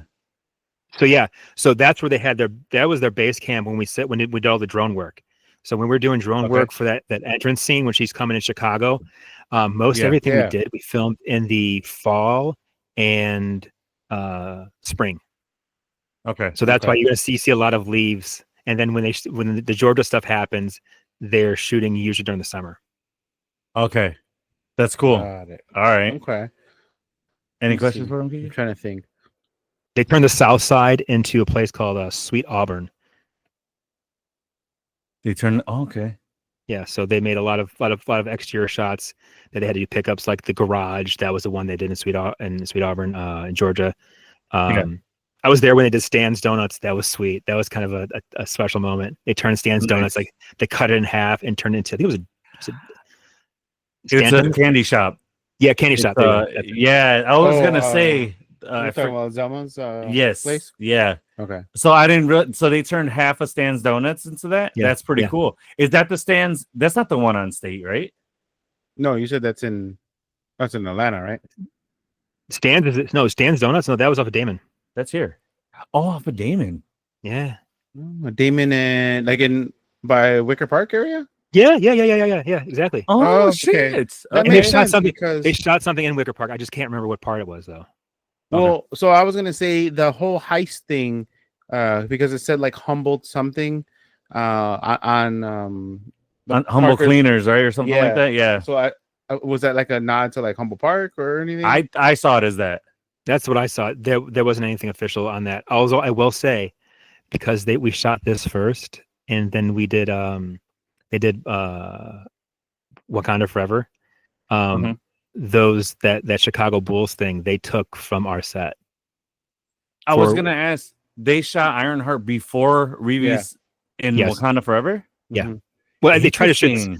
They tried to shoot at the same time, but because of production delays, we were able to get all the Chicago stuff done in spring of 2021, and then we had to do some additional shots in October of 2021, and then in September, I wrote down we did something else in September of 2022, we did some more shooting. Oh, okay, that's cool. So, what do you mean the Chicago Bulls thing? You mean the colors of her suit in Wakanda Forever? The pillows, all the small little stuff that came off from Oh, Chicago. in her dorm. Yeah, that wasn't some set designer making it. That was like they just took it right off the set. That's cool. Oh, that So makes they sense came- because yeah, like in her legit. room, she had like those little figures from some like artists in Boston. Are you talking about her bedroom or the dorm room? in the dorm room? Okay. But she had them in her bedroom also.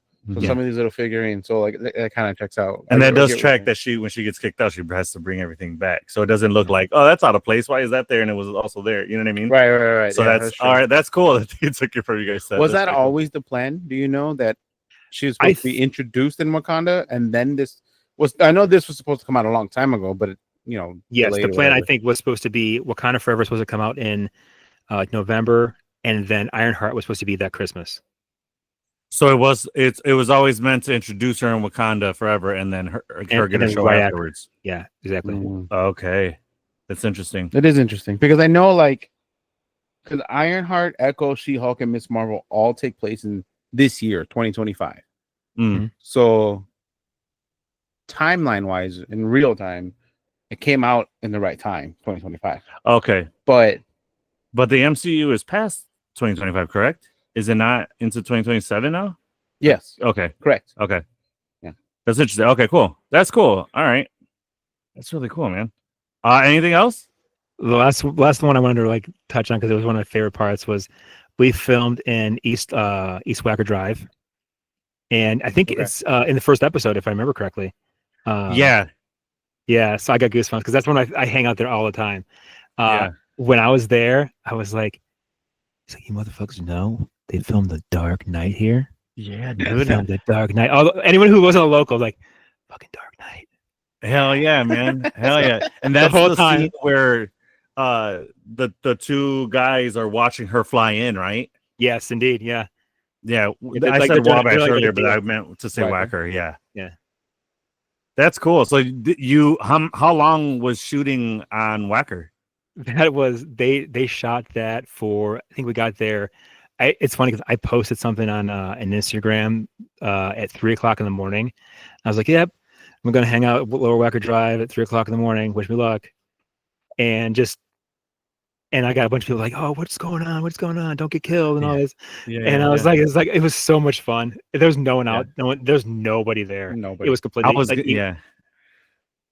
Good. Even the local crazies they weren't even up yet, or they were still out doing whatever they do.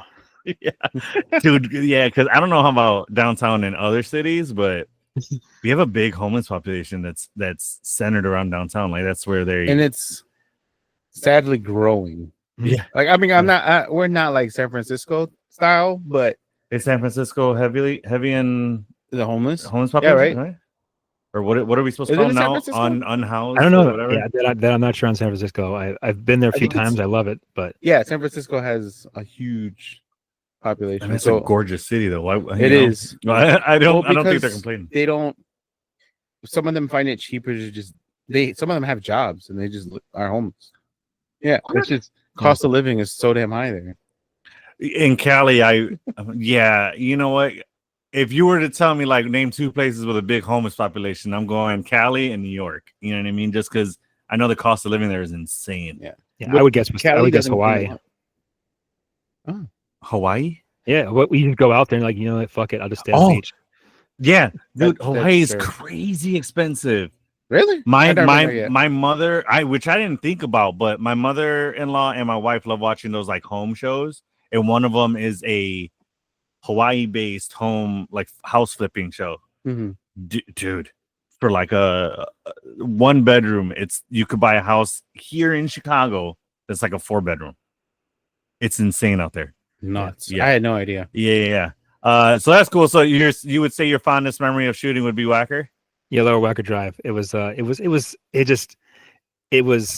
one of my first ones with like the cast there, and it was very symbolic because I was out there and I was living out there when Chris Nolan was doing his thing, and I remember that they decorated up the post office, and I'm like, what is going on here? And I wanted to stay late, but at that point I had responsibilities I had to take care of. But but yeah, it was almost like a full circle moment, like from becoming a fan to doing this for my work. And even though I wasn't part of the full production, like from beginning to end, I had a big part of the Chicago unit, which I was very proud of. That's awesome, man. That's so awesome to hear. Yeah, we're happy for you on that. I gotta say, that's probably one of my fondest memories through my college years. So I used to work at a restaurant on 30 North LaSalle. So that's right down LaSalle is where they filmed the Transformers.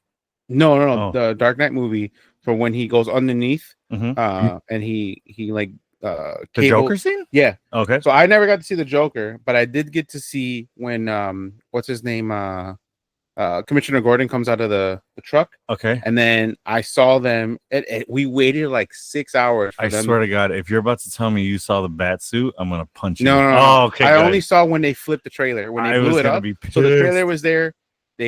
They counted down, blew it up, and it flipped over. Yeah. That's all I got to see. That's sick. Yeah. But I was like, we waited 6 hours. It's 4:30 in the morning, and all I saw was that. I was so mad. Hang out at Lower Wacker long enough, you'll see that within 6 minutes. You know what I mean? Like those potholes. Oh my freaking God. Oh, they're insanity. That's cool. Yeah. And then the other thing was, you said the post office. Well, it's not a post office anymore. Like I think Ferrero Rocher, it's like a cohabitating office space now or something like that, right? Yeah, it's actually across the street from 300 South Riverside where we used to work at. Yeah, the Lancy, yeah. So that building used to be, so there's where they filmed the Batman scenes, and outside was like the Tumblr, and then what else was in there? The bunch of like cop cars with Gotham plates, like they was all parked out in front of it. I remember seeing all that stuff. Yeah, I did remember noticing that they use CPD cars and they just had Gotham on them. I'm like, that's fucking sick. I love that. I like that. That's really cool. Yeah, this is definitely the most Chicago podcast. We're referencing all these streets that no one knows. 100%. Yeah, we are proud of it. But yeah, so that's pretty cool, man. That's awesome. That's some cool stories from the set of Ironheart. Did you have any? I know you're part of the production team, so you don't really get too much FaceTime with the actors, but is there what actors did you get to at least meet or say hi to or anything like that? Have conversations with? I'll be honest, I'm really bad with names. I met a couple of the crew that were part of the gang that were helping with The the heist heist and all crew? that. Yeah. Yeah. There was one that was dressed like the Riddler one time. There was The tall black guy? yeah. Person, we'll say person because we don't know Yeah. the pronouns, but the Yeah. tall black person, right? Yes. And then Okay. there was the Slug, right? Slug, yeah, Yeah, the two that's fighters. the hacker. I didn't know the two Uh, fighters were actual martial the artists. blood I didn't know that. siblings. Yeah. Yeah. Roz and Jerry. Yeah, Yes. I didn't know they're martial artists. I had no idea. I just like, oh, they look like they're supposed to be doing something. Didn't see their They scenes look whatsoever. Yeah, I could tell in their fighting style, they look like they have actual Yeah. fighting Yeah, they looked techniques and trained. trained. Yes, that's the word I was looking for. They look trained. Yeah. I was telling him I was So- kind of feeling the what's the two-tone hair color girl? I don't forget which one that is. I was Which like, one? she's cute to me. of the Sisters. siblings. Of the siblings, yeah. Oh, okay, I got you. I was like, to me, I was like, I'm digging her. Like, you know what I mean? Like, I'll take a roundhouse from So her anytime. Jaren Merrill. It's a born Chicago. They Okay. Shay Chloe. That's Slug. That's the Oh, okay. she they. She they. Okay. Apologies for She's from mispronouncing that. Or she was an misidentifying Emmy that. nominated. She was on the Emmy nominated show RuPaul's Drag Race. Yes. What's up? Okay. I didn't know that they are Chicago based. That's nice. Well, no, she is. That's what I said. That's what I mean. Yeah. But they. She goes by she they. You said. Yeah, she they. Yeah, Yeah. but I'm saying I don't know if everybody else is. Oh no! When I Like said Jerry. they, I meant I was referring to that person. Oh, okay, Yes. okay, okay, gotcha. Yeah. So okay, that's cool. So you met them three.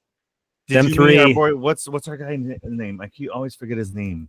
Oh, In the Heights. Oh, Parker Robbins. yes. Anthony Ramos. Anthony Ramos. Did you meet him? No, I wish. Oh man, He he seems like a reminds- cool guy. He reminds me of like a baby John Leguizamo. I Like, can see that. Dude, I can Just see his, that. his personality, how charming he is. I think it's the way his smile is. But I didn't meet him. He was on set except for the one day when we were down in Wacker, and we were packed. It was such a huge crew there, because we had the drones going and everything. But yeah, so yeah, I would like to meet him. Definitely seems like he's got a bright future ahead of him. That's So cool. for the John Leguizamo comment, I think it's the ears because they both got those big ears that kind Yeah. of like lean forward a bit. Yeah, No, I think honestly, and this But may, no, it's their charisma. It's their not facial only features. that, but and I might be generalizing this. I think it's the New York male Puerto Rican in them. Is that That's fair. You know what I'm saying? Because that's the type of Yeah. person. You get what I'm saying? Yeah. So like that, I feel that like when he's speaking and stuff and he's acting, I feel that culture coming out of him. Yeah. Like bleeding out of him. Yeah. So that's cool. And then you said you met Dominique Thorne. Did you have much Briefly. interaction? I spent more time with her hairstylist than her herself. Nice. But just because we're just in the when we're doing crafty and all that. Mhm. We sat at the same table and I was like, oh hey, and we were just talking about like Boys to Men and all this other stuff. So, but not Dominique. No, she had her own trailer and yeah. But mainly crew. It was just a lot of cool stuff. And then I met a bunch of friends that I made friends with that ended up going to go check out when they were filming the Bear season 2. That was fun. Oh, nice. Oh, that's pretty cool. That's awesome, man. That so seeing as how you have technically like your foot in the door with the MCU, is there an upcoming project that you would love? This is fantasy now. Like this, Yeah. If you had a line to Kevin Feige or his email, and you'd be like, "Hey, listen, can I get in on this project?" What would Shang-Chi. that project Say be? no more. Shang-Chi. Oh, Say no yeah, more. absolutely. Two? Shang-Chi too? I'll go anywhere in the world do Shang-Chi. Nice, I love it. You can put Doomsday, any of the Avengers movies up against, and if you offer me both, I would say Shang-Chi in a heartbeat. Because I think Nice. the way they're going to do that, that's going to be so. When they will do it eventually, because this is it's a story like, I mean, the father and son dynamic of that was so amazing. But It was. and I had a connection to their action coordinator, Joseph. Him and I worked on a project together called Out of Body. So the guy that was in charge of doing like all the action scenes he's I think he's from San Francisco originally, but yeah, I'd love to work on that in any way.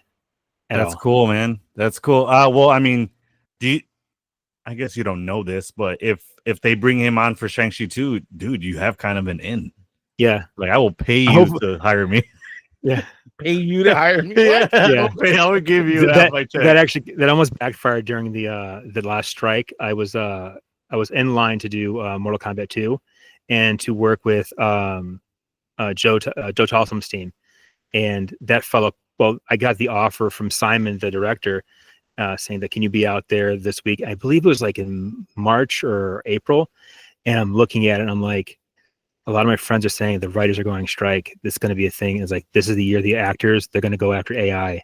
And I'm like, if I go out there, I stop all of my work here and I go out to Australia to film. That's where they filmed that. And they stop production a month in.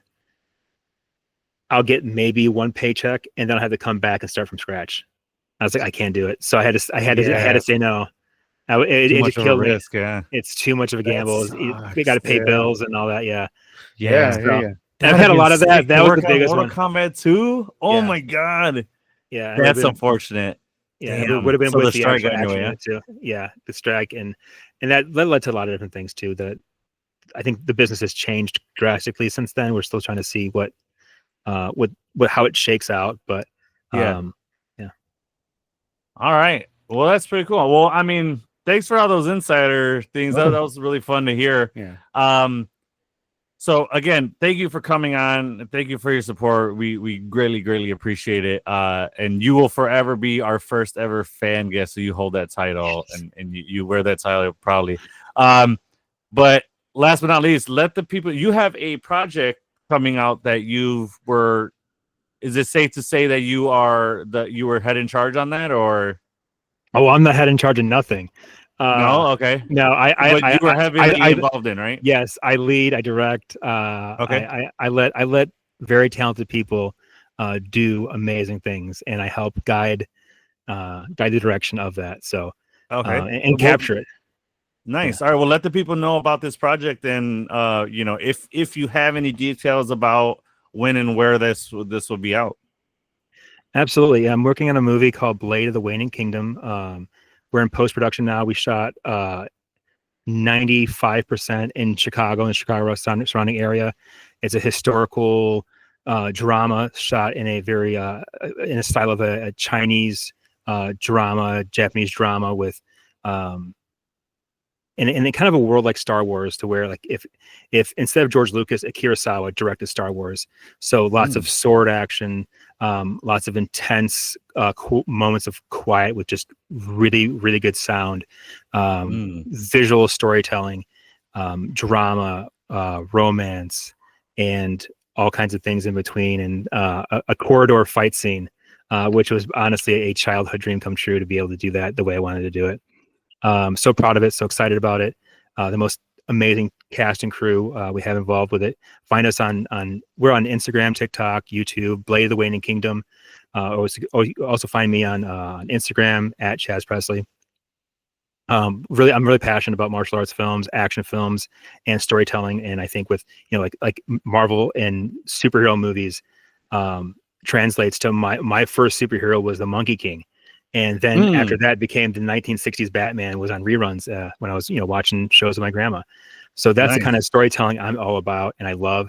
And definitely in this story that I'm trying to showcase is there's very much a heavy Star Wars influence in there. And I think a lot of Star Wars fans would love to come check it out. Our villain antagonist, I said, would be, what if Darth Vader beat Obi-Wan? And that's kind of how we're going with this. He doesn't wear any mask or any armor. He's a big guy, and he is a legit martial artist. So it was a lot of fun to spar with them and to make something really amazing. And whole cast, that sounds very interesting. Yeah, the whole cast and my business and producing partner Vivian's one of the leads in there, and I can't say enough about the production cast and crew we had involved. That we're hoping to have something put together so we can do festivals. Those start roughly October, November for basically sending things in, and then go from there. And then once we know the festivals we're working with, we can kind of plan around release dates, and kind of be nice. I'd love to shoot for something around Lunar New Year of 2026. So we'll see what happens. Very nice. Well, we wish all the best of luck to you, and that you have 2 tickets sold already right here. Thank you. For sure, we'll be front and center. Yeah, absolutely. We are going to put all that description in the link, or put it as a link in the description below. Yes. So please be sure to check out. That's a very interesting premise to me. I mean, you had me at Star Wars. Do you get what I'm saying? But that's a very cool premise to see anything. And now, are you saying that it's Star Wars in the aspect of storytelling like that, or in the dynamic that's going on? I think in the mythos and the storytelling itself is very in like I would say in universal Asian cultures, and the blending of the kind of a time when there was, your word was your bond, your duty, you were responsible for duty. There's there's not cell phones, not lasers, and not guns or anything, like not even like gunpowder, and it's just the way of the sword. You live by the sword, die by the sword, and messages were hand sent by messengers, and those messengers weren't always the purest people. They were corrupted by money and fear. So that's the type of storytelling that I really was drawn to. I've always wanted to tell a story like this. I've done many films and feature films myself, but everything was kind of leading to this moment, and it came together at the right time, and we really just grabbed lightning and held on to it as long as we could, and we're really excited to get to this next stage of getting everything put together and put out there. That's awesome. Yeah, that's really cool. That's my jam, man. Anytime you could dive into storytelling like that, I'm all for it. It's unfortunate at Hollywood, the way to sell tickets is lights and shining explosions and big this, big that. But when you get into like an actual good story, that's gonna sell tickets. You know what I mean? Yeah. So we here at the podcast, we wish you all the best, and we send all the love to that project. We hope nothing but big things happen from here on out for you. Again, we want to thank you so much for coming on. We will definitely have you back on the pod. We just got to figure out which project you're down to come and chat about, and then when hopefully your schedule lines up again with us. Again, thank you so much for coming on, buddy. We appreciate you. Appreciate you both. Thank you very much. All right, take care, man. Take care. Bye. All right, so that was our guest Chaz, and we want to thank him once again for joining us. That was a lot of fun. And it was cool to actually have somebody tie in that we know that somebody's tied to the MCU. So that was pretty cool, and only here on this podcast. That's right. All right, so episode 4, Bad Magic. When Parker suspects Riri of wrongdoing, she knows she has to figure out the source of his powers. And this is where we meet the character. Do you have the name of the magic? Oh, Zelma. Yes. I was digging this character's vibe. Yeah. So she has they pay homage to her origin. Mm-hmm. So the brain maggots, and she's like, put that down. Remember the jar of brain maggots? Don't. Yeah, because her mom's like, because they go into the shop and then she does it. And it switches down. The upside down world, yeah. Like the upside down. And the mom's like, dope. Where did you get a jar of brain maggots? And then she kind of just goes away from them. So in the comics, she gets brain maggots in her head. Oh no! And it's a mystical thing. Oh. So then she goes to the sanctum, the New York sanctum, and she has Doctor Strange teach her how to help her remove them. So then she eventually becomes a librarian at the New York sanctum, and then she becomes part of the not the Strange Academy. Yeah, it is a Strange Academy. Yeah, the Strange Academy, yeah. So she becomes part of that, and so she's a sorceress. Oh. So yeah, that's a cool guys, effect. This is why I have my guy in that chair, because of stuff like that. I did not know any of that, so that's pretty dope. All right, that's cool. Because, yeah, I'm digging her, and, like, this character ties in other parts of the MCU, like Strange, or like the Doctor Strange world, the mythic world. So that was pretty cool. So in this one, we meet her, and her magic, the mom made a statement saying that the mother was in Karmitage, thank you. I was blanking on the word. I know it was like Taj something, but she was in Karmitage, but had to leave because she was pregnant with her. Right. So and at this point in the MCU, Zelma is self-taught. Yes. So her magic is not Eldritch magic, correct? Well, the mom was in over there, but then she left. Correct. That's what I said. Oh. Yeah, she left when she was pregnant. But so this she is said a little that her bit magic of witchcraft too. So that's where I was getting with. Is it technically classified as chaos magic? No. It's not, but it looks it. It looks like chaos magic, right? So I think this is a blend of like Aldridge and witchcraft. They're similar, but they're not the same at all. Because like we'll see that in the later episodes, but she's dealing with kind of witchcraft stuff. Yeah. And so because it looks like there's yes, it looks like there's runes, but it also looks like Aldridge magic. So it's I think she's a combination. She's a sorceress / witch. I feel like I think she's channeling both. Sick. Yeah. Okay, so it's like if Wanda went to the academy. You think? Correct. That's sick. Or if Agatha.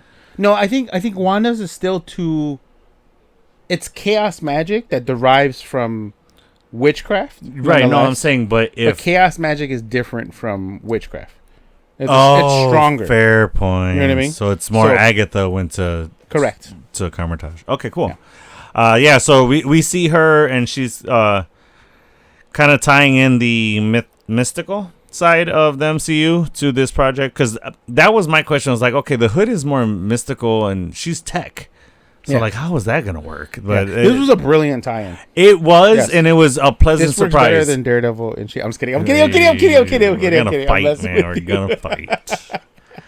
I'm gonna have to redo these shows and be on the floor. But yeah. So, but no, that was a nice surprise. I didn't when I found out Red Hood. I was curious. I was like, how the hell are they gonna do that? How's she gonna take down the Hood? You know what I mean? Yeah, and why did Mephisto? We knew Mephisto was gonna be in this. Like, what was the purpose of this? We didn't know. There was heavy speculation like Sacha Baron Cohen was gonna play him, but that was one. I will say this is one of the projects people thought he was gonna be in, especially when we didn't see him in WandaVision. So yeah, this is the next thing people were like, he's got to be in there. So she is trying to figure out what's going on, and then they get spooked when they find out. So they think it's Dormammu.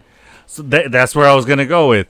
They actually speak about Dormammu. So this is the first time outside of Doctor Strange that we even hear that people know about Dormammu and what happened. Right. And I think the reason why they did it is it was a little bit of a throwaway. But we know it's not Dormammu. One, because we know it's Sasha and Mephisto, but two, because Dormammu... At this point, we suspect, but we don't know for sure that's what it is. But I knew it wasn't Dormammu. Every nerd watching this knew that, yeah. But because Dormammu bargained that he couldn't come, he's not allowed to, because of the bargain he made with Strange. Right. So there's no version of it ever would have been, at this point, because of the events that happened in Doctor Strange, it couldn't be Dormammu. Right, but... only Dormammu and Doctor Strange know that part. Other people just know Dormammu was here at one point. You get what I'm saying? I don't think Doctor Strange came back and was like, yeah, I talked to him. He's not allowed to come back. It's well known within the sorcery and witch world. Right, like people will just say like the head of Carmitage, no. But not every sorcerer's not going to know the deal that he did with... They're probably going to know that he'll never come back, but they're not gonna. I don't think that they'll know that he made that deal with him. I felt like that was implied. You think so? You think everybody would know? Would have known. All right, fair point. Okay. So that's episode 4. Episode 5, Karma's a Glitch. Love the play on words here. Oh, and can we talk about real quick? I like how the intro of every episode has Ironheart in different manners. Yes, we skipped. What happens in 4? We skipped in episode 4. At the end, what's the boyfriend's name? Well, potential boyfriend's name? Xavier? Oh, the Natalie's brother, older brother. Right. I definitely thought they were hooking up. At the end of the series, I thought they were going to at least kiss. Oh, I know, right? Her and Riri. Which is not off the table. Right. But so they show the junkyard scene where she flies. He's there, yeah. And then he meets Natalie, and he isn't happy about it. That happened in episode 4. You're right. I thought that was episode 5. He wants her to delete it. Yeah, he gets pissed. Which I have mixed feelings about this, because when Natalie first appeared, my brain instantly went to what if I made an AI system and it was my brother? I don't know how I would react, dude. Really? It's tough for me. Yeah, I don't know if I would be happy or if I would be like pissed like how Riri was. Like, you're not Natalie. I think I would have that battle. You know what I'm saying? I don't know. Like, he he was mad because he knows it's I think not it depends her. on where you are in your life. Okay. Because she's so young and not... She's intelligent, but she's not as mature yet. And she has not healed. It's still kind of fresh because Right. the age range from that, she didn't look too much younger than what she is now. Right. In the comics, it's different. She loses her best friend earlier. She loses her best friend and her stepdad. I want to say when she's kind of maybe like the twins' age or Natalia's age, like around 10ish. Yeah, like I or 12, 10 to 12 range. I want to say it's around there. I'll have to go back and read that part, but yeah, that's another thing. They weren't that old. I know that for a fact. Mm-hmm. They weren't that old. But yeah, I don't. That's a good point. It depends on where you are in your life. That was at the end of episode Where 4. in the That was grieving process you are. right. Okay, is that what you're saying? Exactly. Okay. So it's really, really. Wait, what? You said it depends on where you're at in your life. I Right. say it depends on If where you're at in the healed, grieving process. Yes. So Are we saying the same thing? accepted Okay. the fact that this person has passed and they're in a better place and they're watching over you, or are you still mad at the world because somebody took your partner, your loved one from you? Yeah. You know what I mean? And that matters how you Oh, would react 100%. to that AI 100%. or you know. Yeah. But what I was saying is, I don't know because it seems like her brother and Riri are in two different places of the grieving process. Is that fair to say? oh yeah, So he kind of reacted the same way almost. Riri just came around to it faster than he did. because she. But created it's different because that's his sister and that's her best friend. Mm-hmm. So I take that back. But go ahead. Yeah. Okay. The reason why I bring that part up is because it's a huge part of the turmoil she's going in this next episode, and like in wanting to use magic and wanting to do what she does now to be able to fight with Parker. Yeah. All right. know So what I let me set up this episode. So Karma's a glitch, as I said, is the title. Riri sets out to create a suit unlike anything she has ever attempted, but at what cost? Which is saying something because she made a bomb ass suit in Wakanda. Mm-hmm. Probably. Well, I won't say probably. That's what I was about to say was a lie. It's her best suit to date. Because it's Wakanda metal, it ain't gonna break. The So, metal is called vibranium. Vibranium, but vibranium is still a Wakanda metal. Let's get it It's straight. found in Wakanda, but it's but only it's in not Wakanda. from Wakanda. No, it's not. It's literally in the ocean, and a whole freaking That's true. Tolokan has it. It's in the ocean, but isn't it in Wakanda waters? No. They found it outside Wakanda. Oh yeah, because they got into it. That's a good Yeah, because point. they're in Africa, That's and right. that is in Central America. Is that where they found it? I forgot where they were at. Because it's off the... Yeah, I think it's out Central America. They're speaking Spanish. Who is? The Tolokanans and the people that are right outside But because they came from. Where's he at? Where is Talokan? It's by Wakanda, right? Because he's. No, it's not. It's not? Mm-mm. Oh shit! It's in Central America / South America area. That makes sense because that's where the Aztecs were. So all right, Mm-hmm. okay. Because she speaks Spanish. What's her name? Is it Nakia? Yeah. Remember when she goes to Oh, infiltrate? she's around Mexico, right? Or Yeah. in Central America? Yeah. Okay, fair point. All right. Where were we? Why did that come into play? Because I called it vibranium, and you're like, well, it's Wakandan metal. I'm like, it's Oh not. yeah. I still consider it Wakanda metal. Anyway, vibranium. Yeah, her suit's made of vibranium, so that shit ain't cracking. But yeah, but then this suit is dope because it looks very close to this suit that you guys are seeing on that cover. And it looked very. I was so happy when I saw that suit because it looked very comic accurate. It was dope. It was pretty cool. Episode 5 is when he sets the team to go kill her, right? Mm-hmm. Yeah, so he tells the So- team. yeah, he tells the team. Parker tells the team that Riri killed John, and they go. He basically puts out a hit on her, and they're at the White Castle, and which fun fact we found out with our talk with Chaz, which was pretty cool to find out. But I knew ahead of time that it was just the outside that they used for the Chicago, that it wasn't actual. People like tried going in there and they're like, no, it's not a real White Castle.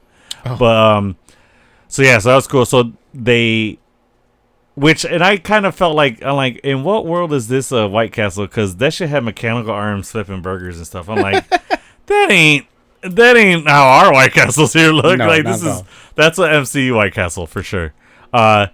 So then they go put a hit out, and then we see that, here's that tech that comes into play. Excuse me. We saw it once in the first episode at MIT. It's a tech that she sold when she helped another student, and then it's part of the tech that she gives her mom and what's the guy's name? And Xavier. It's a watch that creates a shield around you, which is pretty dope. So they're attacking her, and then they go to kill her, and they shoot the siblings. Blood siblings. Before that, you missed the part. So what Zelma goes to meet her, and they go to White Castle together. Well, that's what I said. They're talking about. Did I not mention Zelma? No. I'm sorry. I said they're at White Castle. I didn't mention, but who was they? So she's there, and Zelma's telling her about Dormammu, how she thinks it's Dormammu, and the things that they can possibly do, and then they get kind of ambushed by the blood siblings. Because isn't she saying that she wants to pull from Dormammu? Yeah. From his power. She's talking about Caecilius and how that happened and how he had stuff on his eyes. Yeah, all that stuff. I don't know why I vogued, but yeah.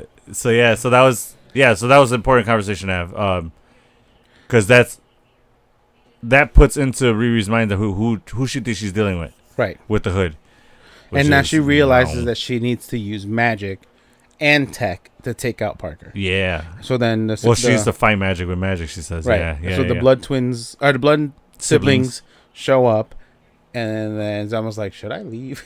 She's like, yeah, you do. Yeah. Which I was arguing, like, girl, you need to stay there and help her. Like, yeah.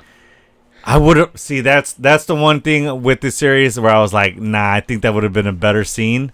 To see what Zelma could do. Sorcery. Come on, man. I like that we're teased of her knowledge, and she has some, and she's self-taught. Yeah. But she's self-taught and not trained how to battle. Correct. And but here's the thing. I wasn't saying I want to see her fight. I wanted to see her just subdue. Maybe stop stuff. Maybe stop a punch or stop this. Not actually like attack the way Doctor Strange attacks and Wong and like that. The no attack moves, just total defense. Yeah. The only thing I don't think she has that type of magic. Yeah, I don't think she's not. I think it's all spells. It's all sorcery, that I don't know. Witchcraft. I mean, if she can switch and go into a different dimension, I think she can hold something. Because it's where her home is at. Correct. So I understand probably that. Runes there but she that also, allow her to do that. Because correct. That's her safe place. I get that, but she also, we know she can manipulate things. So she turns. Yeah, she does the ketchup and the tomato thing. That thing. So she can turn like perfect thing. Perfect thing. She could have turned the gun into something else, or she could have. I think that was more of a time spell, similar to how when Doctor Strange had the time stone and he did the apple. So you thought she took it back to its root of a tomato? Okay, either that or, like I said, she could have changed maybe one of her bombs into something like a bubble bomb. The only thing, if she was involved, the only thing I would want her to have done is be like, and everything pauses, and she's like, "Let's get the fuck out of here now." Is that something that? She didn't do a pause. It was just more of a shh, kind of when somebody's talking. No. He's saying that he would have liked to have seen her do that kind of magic. If she was involved, it would have been her do like a, and then like everything just pops. But pauses. is that magic that can be done, or is that only the time stone that could do that? I think that's only the time stone. Because Doctor Mephisto Strange does it. That's Mephisto, dude. Like, I mean, I hear you. I don't think he's dulling out like, "Hey, here's my spell. Like, nah. Right. But like it's. And no, I don't think he stopped time. He shut everybody up. Yeah. He didn't stop time. The same thing with. He just had them go. She got them quiet. What do you mean? Didn't stop. He didn't stop time. They were all talking, and then they went. He just shut them up. Yeah, that wasn't a time stop. Well, either way, if she had. I'm just wondering if that's even something that's a spell. If that's something that they could do. Anybody at Comertage can do that. Time stop? Yeah. Well, if she did it with the ketchup. Well, if you're saying She that rewinded theory, time. she rewound time. I don't know if you can rewinding and stopping is two totally different things. You know what I'm saying? I'm But just saying the capability. that'd be cool. Yeah, the capabilities are there. Would I have liked to Could see she it? do it? Sure. No. Yeah. Could she do it at that moment? Probably not. Probably not. Yeah. That's Could she be trained? That's to? lessons Possibly. that you need a book to go read at Camertage. Yeah. But her time as being a librarian and the protector of the library, Which comes later. Yeah. yeah, I think it works out. You know what I mean? I'd love to see her in the future and see where she. My whole thing and that whole tangent was I would have liked to have seen her help Riri in more ways than just what we see happen in the next episode. I would have liked to see some of more of what Zelma can do, just because I like this character. Yeah, I don't want this to be a throwaway character. I never. Yeah, I better see her again. Yes, I better. Which and I think with the Strange Academy and the cusp of like being talked about, I think this. I is thought it. that was canceled. Were was they for not? sure? I don't know. know. No, that's what I'm saying. I thought it was one of the ones that they were like, "Nah, we're Xing." I mean, everything's fucking being. Oh, we're gonna do it. Oh, we're not canceling it. Oh, Armor Wars is happening. Oh, it's not happening. Yeah, like yeah, you know what I true. mean. So like, the talks are there. There's room to implement her. I into still think something it can, especially with Marvel's talking about, oh, we want to do a series a year at least. What is it? Two, no, 3 movies, 2 shows, and an animated, right? It was 3, 2, 1, wasn't it? I think you're right. Yeah. So 2 shows a year. You're gonna, at some point, whether it's now or in years down the line, you're gonna have a point where you can do the Strange Academy. And bring back And Benedict actually, Wong, dude. The ending proves that she's gonna be back. Never mind. Don't say that, because there's so many end credit scenes that amount to nothing. It's not an end credit scene. Correct, it's not an end credit scene, but my point is there's so many teases to like, oh, this is coming, but it doesn't. It leaves it open for it. Absolutely it does. But I'm not gonna sit here and say, oh, it's happening because of that. Nah, I'm not putting stock in that. There is a Strange Academy series, but Yeah. it's been paused. Yes, pause is what I seen. Thank you, producer. So yeah. I mean, the Hood can come back. If Blade ever really does happen, that's the perfect opportunity to have some type of mystic, the dark arts and The all Midnight that. Suns, yeah. Absolutely. For sure. So that's episode 5. Episode 6 is series finale. No, sorry, season finale. Hopefully we get season 2.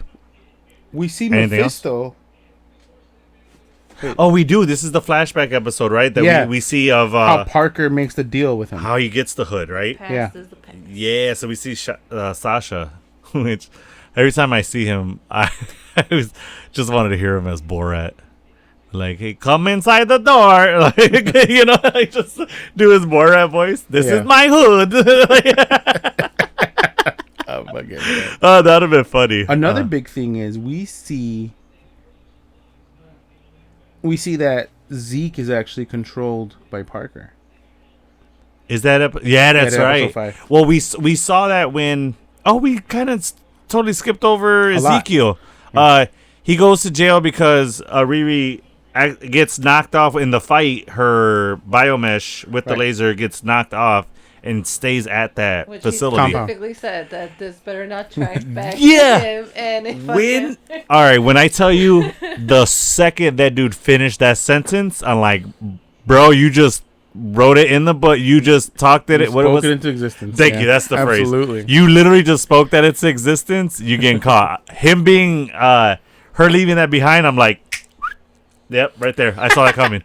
I Leo'd that for sure. I'm like, nah, I saw that coming because that line, it felt like it wasn't just a regular throwaway dialogue. Mm-hmm. So then he gets taken to jail because they assume that he's the one that did it. Mm-hmm. The heist team was like, cool. He took the rap. Awesome. He gets sent to jail, and then here comes freaking the Hood doing his thing, making his deal. He breaks Ezekiel out and then takes all his tech with him that they confiscated at his home. Yeah, because he brought tech to his house. Yeah. And then at the end of episode 4 or 5, it was 5, right? Yeah, 5.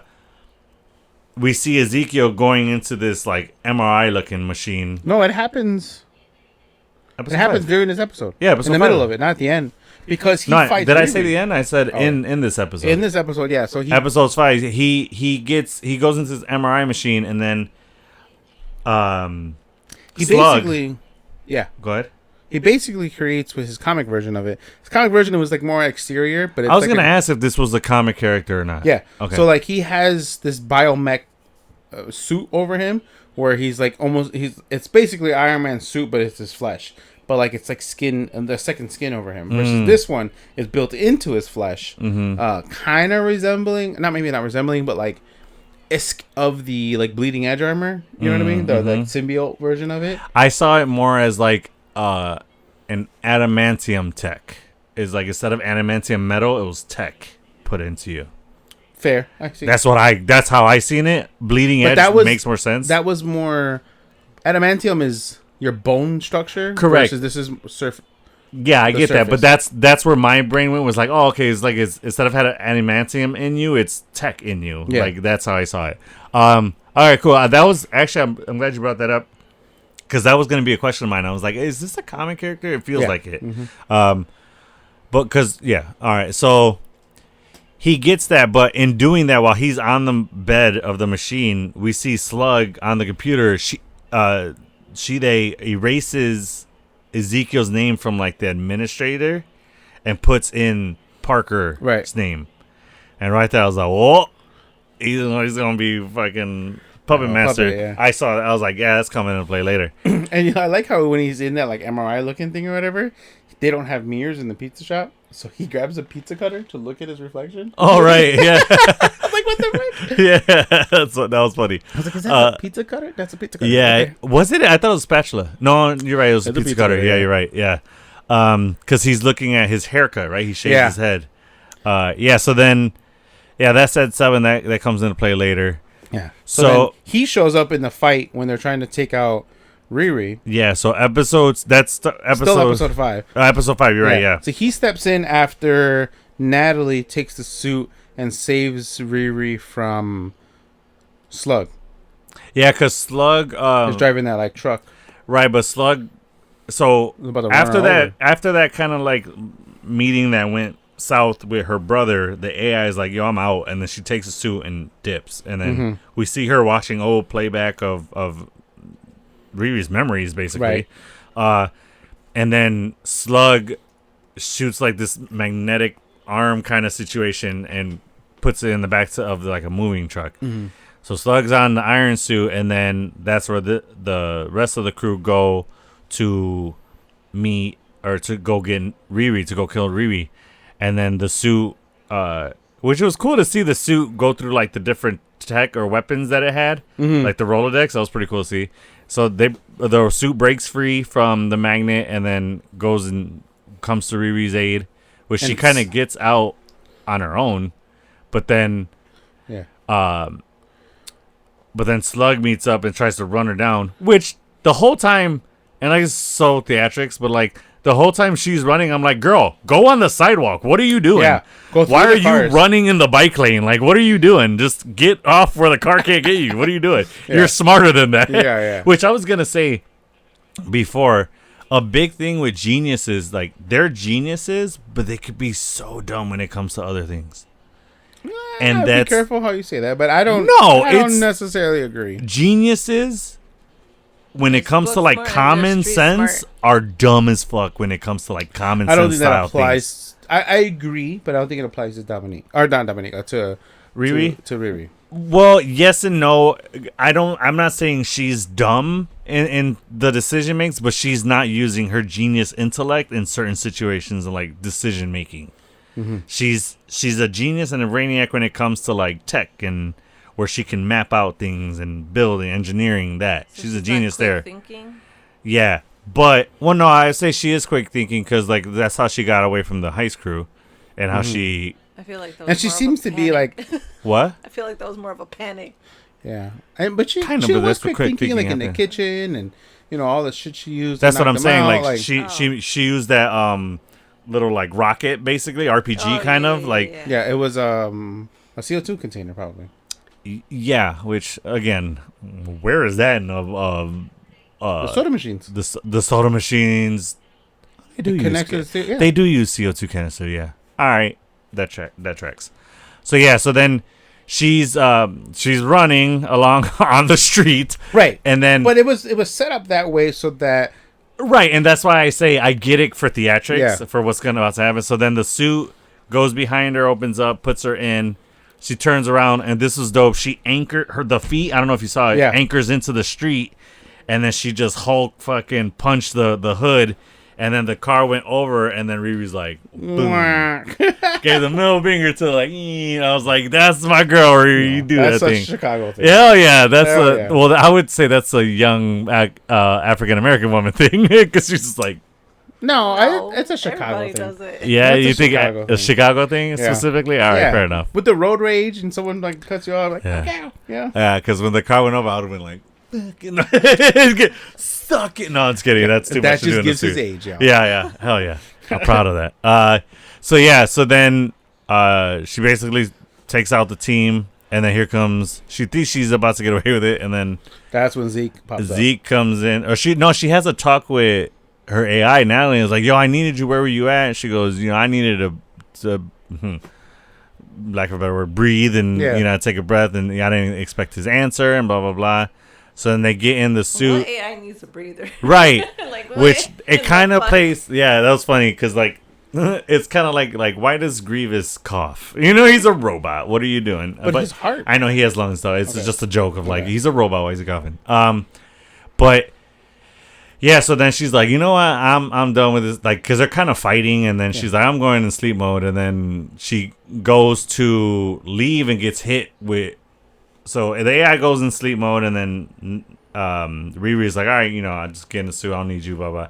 Goes to fly away, and then gets hit with electricity. She goes down, and then she's like, right away, now I need you. Like, where was all that you don't need me shit? Like, I felt like that'd have been perfect time for her to come back and say that. Yeah. Something snippy. Yeah, like, I thought you didn't need me. Like, So with the whole AI, with the whole part, like, why does she need to take a breather or whatever? I think it's setting up like what's the Vision series coming out? Vision Series? Vision Quest. Is it called Vision Quest? I don't know if there's technically a name yet. I Yeah. think that's what the first talks of the name were, Yeah. Vision Quest. But yeah, the Ultron. Yeah, Yeah. Ultron. Yeah. So like, I thought it was more just because it came from her consciousness. So right. So it thinks it's real. yeah, You know no, what I mean? I don't think it thinks it's real. It's just acting like a real, like how she thinks Natalie would act. Right, But she because knows it she's thinks not it's real. no. I think She knows she's that's- an AI. she knows she's an AI, but she's so advanced that She's acting like a real person. right. Yeah, but I don't think she thinks she's real. She's just I acting think as she if thinks she's she could be real. Okay, now if you phrase it that way, that's different. Okay, Right. Okay. You know what I'm saying? Yeah. And the same thing, like Ultron thinks he can, like even when He tried to be real. He was Right. on his Pinocchio. I want to be a real boy. Yeah. exactly. Yeah. I didn't know we were gonna go with the Pinocchio thing. I thought you were gonna use the nose part, and no. I was like, "Where's he going with this?" No. But Which that's a perfect bad plot summary, like our buddies at Podcast Assemble like to do every episode, give a bad plot summary. So Pinocchio takes over a robotic body and just decimates the Avengers. But yeah, go ahead. I was going there for You're talking about Ultron, the female, I guess, Ultron that's gonna be coming out, or the Jocasta. Jocasta, yes. I think it's what it's So you called. think it's setting that up? It's just giving like the framework of like how advanced this AI technology is, and I think Which we're kind of starting to see. Do you remember that AI that tried to stop itself from being deleted? yeah, it's crazy. Like and we're about to host at my job like an AI how to use AI for your business. So like you can eliminate answering phone calls Yeah. with AI now, and it'll answer and enter orders in for you now. Like it's fucking. Well, cool, that's dude. kind of a thing that somebody did that for spam callers. There's an app for that where it'll just keep the spammers on the phone forever, or whatever. Right. Yeah. But this one is more efficient because it now you're gonna have a cashier that's focused on guest driven. Yeah, it doesn't yeah, have to step off to say, "Hold on, let me take this." Oh, I get you. Yeah. You know what I mean? So it helps drive sales. So if you guys don't see Kike in that chair anymore, and I have to find a new guest or new host with me, it's because AI's got him. I mean, We could do AI episodes. It'd be pretty cool. Oh my god, to just have you in an AI body? Just we could only afford like Flash type of CGI AI body. So you'd be like like all weird. Your head will be here and you're talking and shit. But okay. So you think it's setting that up? That's fair. So yeah, so then Ezekiel destroys her suit, decides not to kill her. It tells her you gotta leave Chicago, but lies to Parker and says that he took it. Yeah, he said, "Well, yeah, you gotta lie to the man. You don't know what he's gonna do." Yeah. So let's speak a little bit about Parker. He's getting these like veiny kind of tats looking on him that look demonic. Mm-hmm. They look like like you said before. They look similar to like how Tony's poisoning was just growing through his veins or whatever. We had a little bit of discussion about this. Do you think that's magic from the Hood, or do you think that's his deal with Mephisto? I think it's his deal with Mephisto. Do you agree or disagree? Yes and no. Okay. So it can go either way. Yeah. I don't know. I guess none of us really fucking know. Yeah. But it could be the Hood taking his because life force essence, right? Okay. And then turning him more into transitioning, essentially taking the light out of him, or the humanity out of him, and turning him into a demon. Okay. Because at the end we see Riri with the weird. Well, don't jump ahead. We'll get there. We'll get there. But it could be a cost of working for Mephisto. Yes. And his soul depleting him. Yes, because so the more soulless he becomes. Yeah. So we've already seen the conversation between Mephisto and Parker at this point, right? Now we are, yeah. Yeah, in episode 5, that was the beginning of this episode, correct? Yes. Okay. And so he's like, well, I can give you your wildest dream. What do you want? And he says like 3 respect or some shit. And he's like, no, for real. He's like, I want to be stupid, stinking rich. Yeah. And he's like, well, I can give you the tools to do that. Yeah. He's like, what it'll cost? He's like, nothing you'll miss. Yes. Which we know that's the soul. Yeah, everybody who's ever seen anything to deal with the devil knows that the soul is something that humans classify as something that we don't see, we don't feel, we won't miss if it's gone, which is up for debate. But so it's not a fucking debate. I will miss it. Yeah. Well, no, because there's a debate whether a soul is a real thing or not. Is what I'm saying. Some people don't believe that souls are real. Oh, fair point. Okay, I get what you're saying. So yeah, I'm not debating whether you'll miss your soul or not. Yeah, you absolutely will. You'll become a shell of a person. But so that's why I think that this thing has to deal with Mephisto rather than just the Hood, because like Mephisto says, he can give you the tools. The Hood is his tool that he's giving. Because initially the Hood didn't belong to Mephisto. Okay. So I think of it as like Harry's cloak. Yeah, like a Horcrux. That's where I was going with it. Yeah. And like it's or no, think of it like the Annabelle doll, or think of it like no, thank you. Yeah, but think of it like a conduit. It's a conduit of a Mephisto. demon. Yeah, you know what I mean. Yeah. So the Hood. So I guess that answers my question. It's Mephisto, and the Hood itself is a conduit that's sucking the soul out of. Pause. Yeah. Okay, but my whole thing is, I don't think it's necessarily the Hood.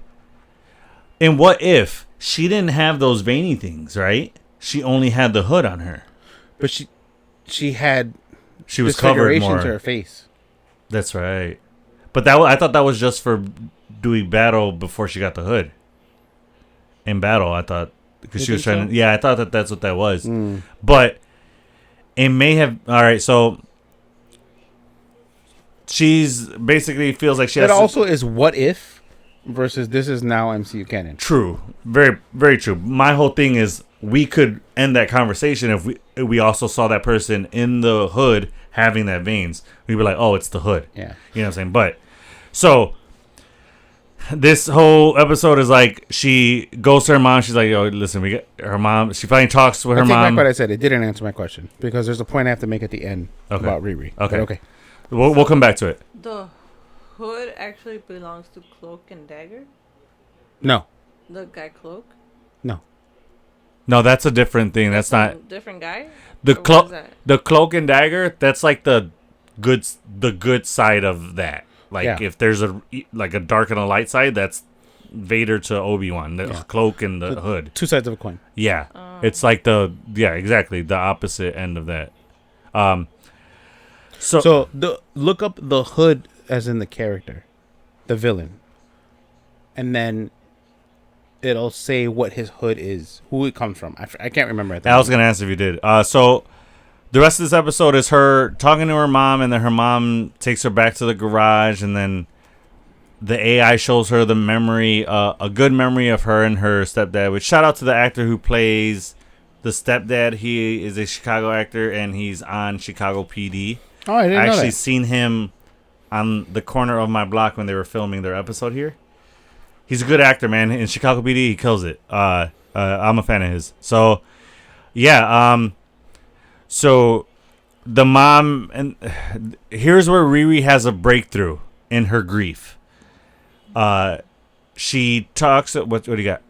Oh, it's just it belonged to a demon, Yeah. and according to this, it belongs to a Nasanti. demon. Yeah. That's the demon's name? Nasanti, yeah. Ashanti? Cool. Which She's a singer now? No. yeah. Which Parker kills. It says right here that Robbins kills. Right. Well, that's something that But they that's changed something, for yeah. here. Yeah, for sure. All right, cool. So, Which is actually the cloak and a pair of boots.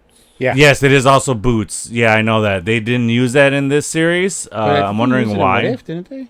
And what if there was boots also? Yeah. Yeah. I don't know why they didn't go with the boots. Maybe they're like, let's stay away from Puss in Boots a little bit. Maybe it's incomplete. What, the whole thing? Why would it be incomplete? Maybe the boots are still out there and someone else has them. Are they separate things though? Like, Yeah. I thought they would come hand in hand. It's a Mephisto. But why would he only give? Well, what if Mephisto has the So boots and just have the what cloak could out the there? cloak do? Turn you into Chris Brown and you start breakdancing and shit? Or the boots? Like, what is that? Can you moonwalk? Like, what's the think power about the them boots like, would do? Like Mordo's boots. Oh, where you jump? Yeah. Oh, okay. But that's a... What do they call them? The... fucking weapons that, like, have a thing. I forgot what they're called. Yeah, I forgot too. Whatever the whatchamacallit, His cape. cloak. His cape does, yeah. Yeah. I forgot the term. But, okay. Wouldn't Mephisto keep the boots though? Maybe so it could be he could have powers too.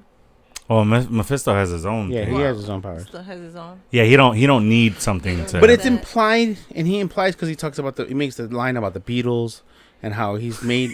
He made a deal with Ringo. Yeah, so like he's made They deals had with the multiple boots. people, and that's Ringo's using the boots to pound the bass drum. Yeah, that's hilarious. right. But that's what I'm saying. Like I think that's why the hood and or these boots are like conduits of I got it. Puss has them. Put some boots. That's why he can talk. Case closed. We solved it. Anyway. Imagine Puss in Boots coming to meet the hood. Like, I think this belongs to that. No, but I mean, I don't know. I think that's a stretch to say that the boots are Unless they somewhere just else. eliminated. I think they did, honestly, because I think boots and a cape is too like messy to deal with, I guess, or like too hard to show modernized. Somebody wearing old-fashioned pirate boots because they look like pirate, like Jack. What's the guy's name from Pirates of the Caribbean? Jack Sparrow boots. They look like those. Yeah, They look like. it would have been cool if he like had made the whole them, get up. Huh? Had the whole get up, the boots and the hood. It would have been cool if they made the some boots Jordans. like yes. Literally Jordans? was about to say some like Jordan ones. Okay, I'm done with this. I'm moving on. I'm not seeing the boots as Jordans. Stop, Bro, they're in Chicago. Stop. They're That's what Yeezys are. They're the hoods. Fucking boots are Yeezys. Yeezys or Jordan shoes or like it would. Or like when you put them on, they look different. Like when you take them off, they're those boots, but when you put them on, they look modernized. They look cloak. That would have been that. Actually, I didn't think about that. That's dope as shit. That would have been cool. That I can buy, and it's the but not Jordan the big ones- Jordan ones. It's the Jordan 1s high tops. Stop the it black right and now. red All right, I'm and done. white. I'm You know what I fucking mean? done with this It's like that conversation. movie with Bow Wow where he found the Mike, I am officially changing the topic now. I'm done with this conversation. We're past the boots. All right, no boots in this episode or in the series. Swear to God, season 2 is just gonna be all about finding the boots. I'm gonna be like, fuck it. No, so this episode, she's back at the garage and show the AI decides to show her a memory of her dad, a good memory of her and her dad with Riri being young. I hate this episode. Yeah, man, it was tough, especially for the wife with what she deals with. But it was a breakthrough Riri needed. So she was only ever thinking about the tragedy that happened when she thought of her. We'll call him dad because that's what he was to her. Well, she called him that. She referred to him as dad like once, but she always said they always said Greg. They always referred to him as his name. Yeah. And she said stepdad too also. So that's why I said we'll just call him dad because that's what he was. Because Riri lost her father a long time ago. Yeah. I think. But so the AI, Natalie shows her a good memory, and she says because it's important to see the good when you have memories because the tragedy can drown that out. So she shows her that good moment, and and it's true, man. Because when I think of my brother, I don't like to just think of the funeral and his death. I like to remember good times we had, remember fun times and stuff like that. So it's good, and I totally agree with that. And I'm glad that they put that in there. So it gave Riri a breakthrough, and Riri's like, you know what? She goes, thank you for showing me that. She goes, I always seen you as a glitch, or you're a glitch, but you're my glitch. Yeah. And I was like that because that was totally they took that word out, and it's because it's Disney. It was supposed to be bitch. Like, you're a bitch, but you're my bitch. Like, I totally read that as that line. I'm like, that's cute, I'm with it. I take it. I totally read that as that. I'm like, that was so cute because it even says karma's a glitch, karma's a bitch. You know what I mean? It plays. So it was a nice moment, and I feel like it's something that, and this is what I was talking about, is good writing, because this is something that Riri needed to deal with. She had to have this moment to be like, all right, I gotta grieve this. He's gone, but he doesn't have to be just a bad memory, a tragic memory. Let me say, I changed that because bad memories different connotations. But so she has this breakthrough, and then it helps her get past that. She's like, all right, now I gotta do now I can move on. This is what I need to do. So then she's like, I gotta fight magic with magic, and then she gets Zelma and the gang and the crew. Helps, Xavier helps. Xavier comes in and he's like, look, I may not be happy with it. He goes, but I get why you need it. And then they go and talk, and I was like, are they gonna smooch? Nope. She's like, I gotta deal with this first. You can wait. Which I see this romance happening. I don't see it not happening. Agreed. And it's something like it makes sense, man. Like, it's her best friend's brother, so like she already has a connection to that him. She always has that bond already.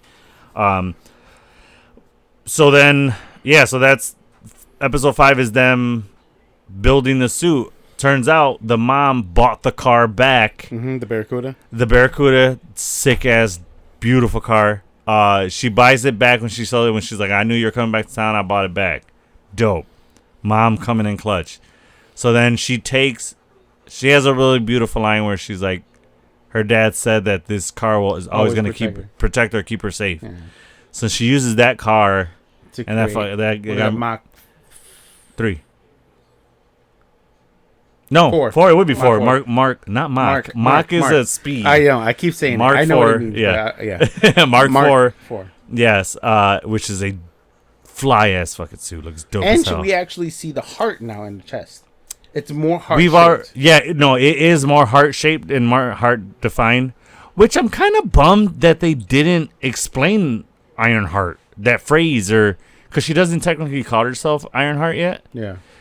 But it comes and it would have been a perfect time to explain that in that memory, because she gets Ironheart from her dad.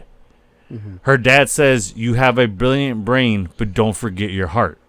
And that's why she goes by Ironheart. He called her Ironhead. Yeah. How do you not? It's 2 different letters. Like, you could have just added RT and called her Ironheart. Yeah. Like, I was like, fuck, that'd have been a perfect time to call her that. Which I would imagine they're going to bring that back later as to why she's called Ironheart. But yeah, so yeah, you do see it because you see it a little bit, but you see it more squared off in other suits. Yeah.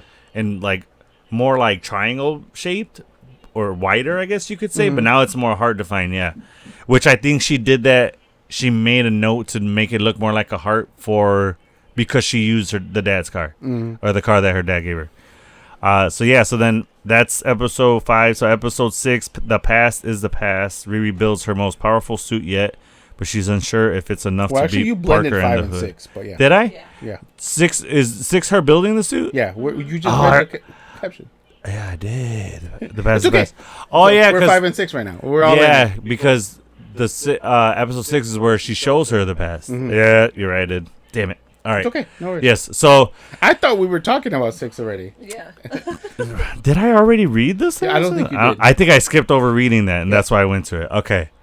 So yeah. So then she goes to. We see. Actually, no. I was about to skip a part that's very crucial. So she builds a suit, and then she's ready for Zelma to do her. Yes. In the building of the suit, we see Zelma in the background doing her magic thing. She's doing things like runes on the floor, and she's on the ceiling So chilling. here's the thing. So it looks like runes, It does. which is witchcraft, but it also looks like Eldritch magic, and that's why I came to the conclusion that she's kind of this blend of both. It's a combo this of hybrid both. version of, she went to.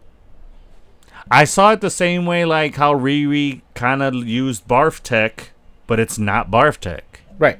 She blended her tech with Barf Tech to make Natalie, kind of. Because Natalie isn't Barf because it's not just a memory projected. It's an AI. You're right. So it's kind of a blend of both. So I like that comparison. Yeah, no, I agree. So that's cool. So we see her doing her magic, getting ready to put magic into the suit. Unfortunately, when they do this, the magic overtakes the AI and we lose Natalie. It was fucking heartbreaking. Because when the AI says, "I'm scared," and then she says, "I love you," right? Is the last thing she says. And I was like, damn you, episode, getting me in the feels. Like, all episode. Like, man, I was like, shit.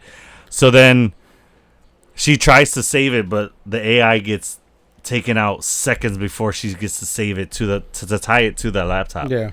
Which I don't get why it wasn't always ever tied to the laptop and just also put in the suit. I guess you can't do that. It has to be either or.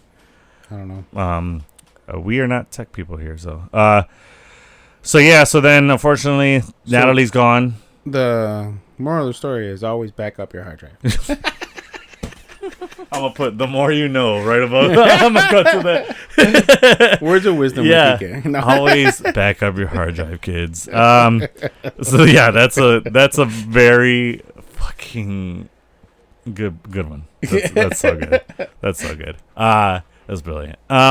So then she doesn't have time to deal with that. Unfortunately, she's got to go take care of Parker. Yeah. She goes and has this crazy ass fight with Parker where she fights Zeke first, because Zeke sends Parker sends Zeke out to protect him. Mm-hmm. Oh, we didn't even talk about the third heist either. Yeah, so the third let's heist go back. Was basically just Parker. And let's stop this. Yeah, he takes over his dad's company. Parker gets pissed at the team because the team brings up that he killed Rampage. Mm-hmm. Stu. Kills Rampage, and then he basically fires him on, kicks him out, and she's like, "Oh, so much for family." And I was like, "This is where the hood. You can see the hood is just taking over. Yeah. Yes, because you hear him hear things, or you see him hear things. Yeah. And then he's like, "Y'all are fighting." No, I don't see that. Not the whole time. Not yet. No, just when he got really pissed. When he gets upset, yeah. Oh yeah. When his anger is taking over him, yeah. Oh yeah, you're right. That did happen. So then. He fires his team, and then that's when he picks up Ezekiel, and then Ezekiel, he goes to burn the girl's hydrangeas, or what are the flowers? Something. Some flower, I don't know. some flowers that his Karen neighbor loves. And he goes to fire, but then he's just like sparking, and then he's like, "What the?" And then Hood shows up in his, what does he have? Like a Audi or something? I don't know. He pulls up in a nice car, and then he's like, "You having trouble?" He goes, "Well, I own you. What does he say? I'm in charge. If I say jump," he goes, and then fucking Zeke was like, he actually jumped. He was like, "Get in." He goes, "I'm not doing that." And then he starts to walk. He's like, "Fuck." That shit was annoying me when he kept saying, like, he kept trying to defy the Hood, and then he would just end up start doing it. I'm like, bro, if you don't get it in your head already that you are not in control and just go along with, like, all right, fuck it. So that Hood takes him back and is... They go to the dad's house. Yeah. Makes him sign the paper, and now he's in charge. So we find out that robbery that he first did with John was his dad's house, and his dad is a shit dad and kicked him out when he was 12, and had he not done that, he probably wouldn't have been the Hood and all this stuff. He Agreed. Just said, yeah. Absolutely. Basically told him, I didn't want you. Yeah, he literally told to his face. I mean, after your mother died, I didn't want to deal with you. Does he know Agatha's mom? Because, like, what the fuck, dude? Like, shit. Anything mystic, the parents are just not good parents, bro. Agatha's mom, witchcraft, like, all this. I'm like, damn, dude. Like, I can't imagine. Number one, I can't imagine hearing that from my father. Number two, I can't imagine saying that to my son. Yeah. That's fucking wild. Dude. I'm like, shit, man. So I'm like, I wouldn't have been mad if Hood killed him. I was like, yeah, he deserves that. Put him 6 feet. But, so yeah, so then he... How about that spread? The pig on the damn bed, on the table while they're eating. Oh, yeah. Way too much food for two people. Yeah. Who are you feeding, dude? I think that's why he made Zeke eat. He's like, eat, man. You got all this food. I got all this food here. Why are you feasting out? It's just you. I guess with the billions of dollars they just acquired. Like, he just wants to feel like a king, I guess, and like just stupid, filthy rich. Yeah, feel stupid, filthy rich. So, yeah. So then he goes to the heist. Like he wanted to be? Yeah. He wanted to be stupid, filthy rich. Yeah. So then... That's what he told Mephisto. Yeah. So he goes to his dad because it turns out all these companies he's getting in on was so that he has leverage to get in on his dad's company. Mm-hmm. And then he has his dad sign him. And, bro, the baller-ass mic drop line he tells his dad, like, sign it in ink or in blood. And I was like, yo. I was like, you tell that motherfucker. When he told him, he's like, get out. This is my house now. Yeah, like, get the fuck out of my house. I was like, yeah, I wish they cussed because he wanted to say, get the fuck out of my house. Yeah, absolutely. I heard that line. I heard get the fuck out of my house because he just said, no, get out of my house, right? Or something. Mm-hmm. Get the hell out of my house, something like that.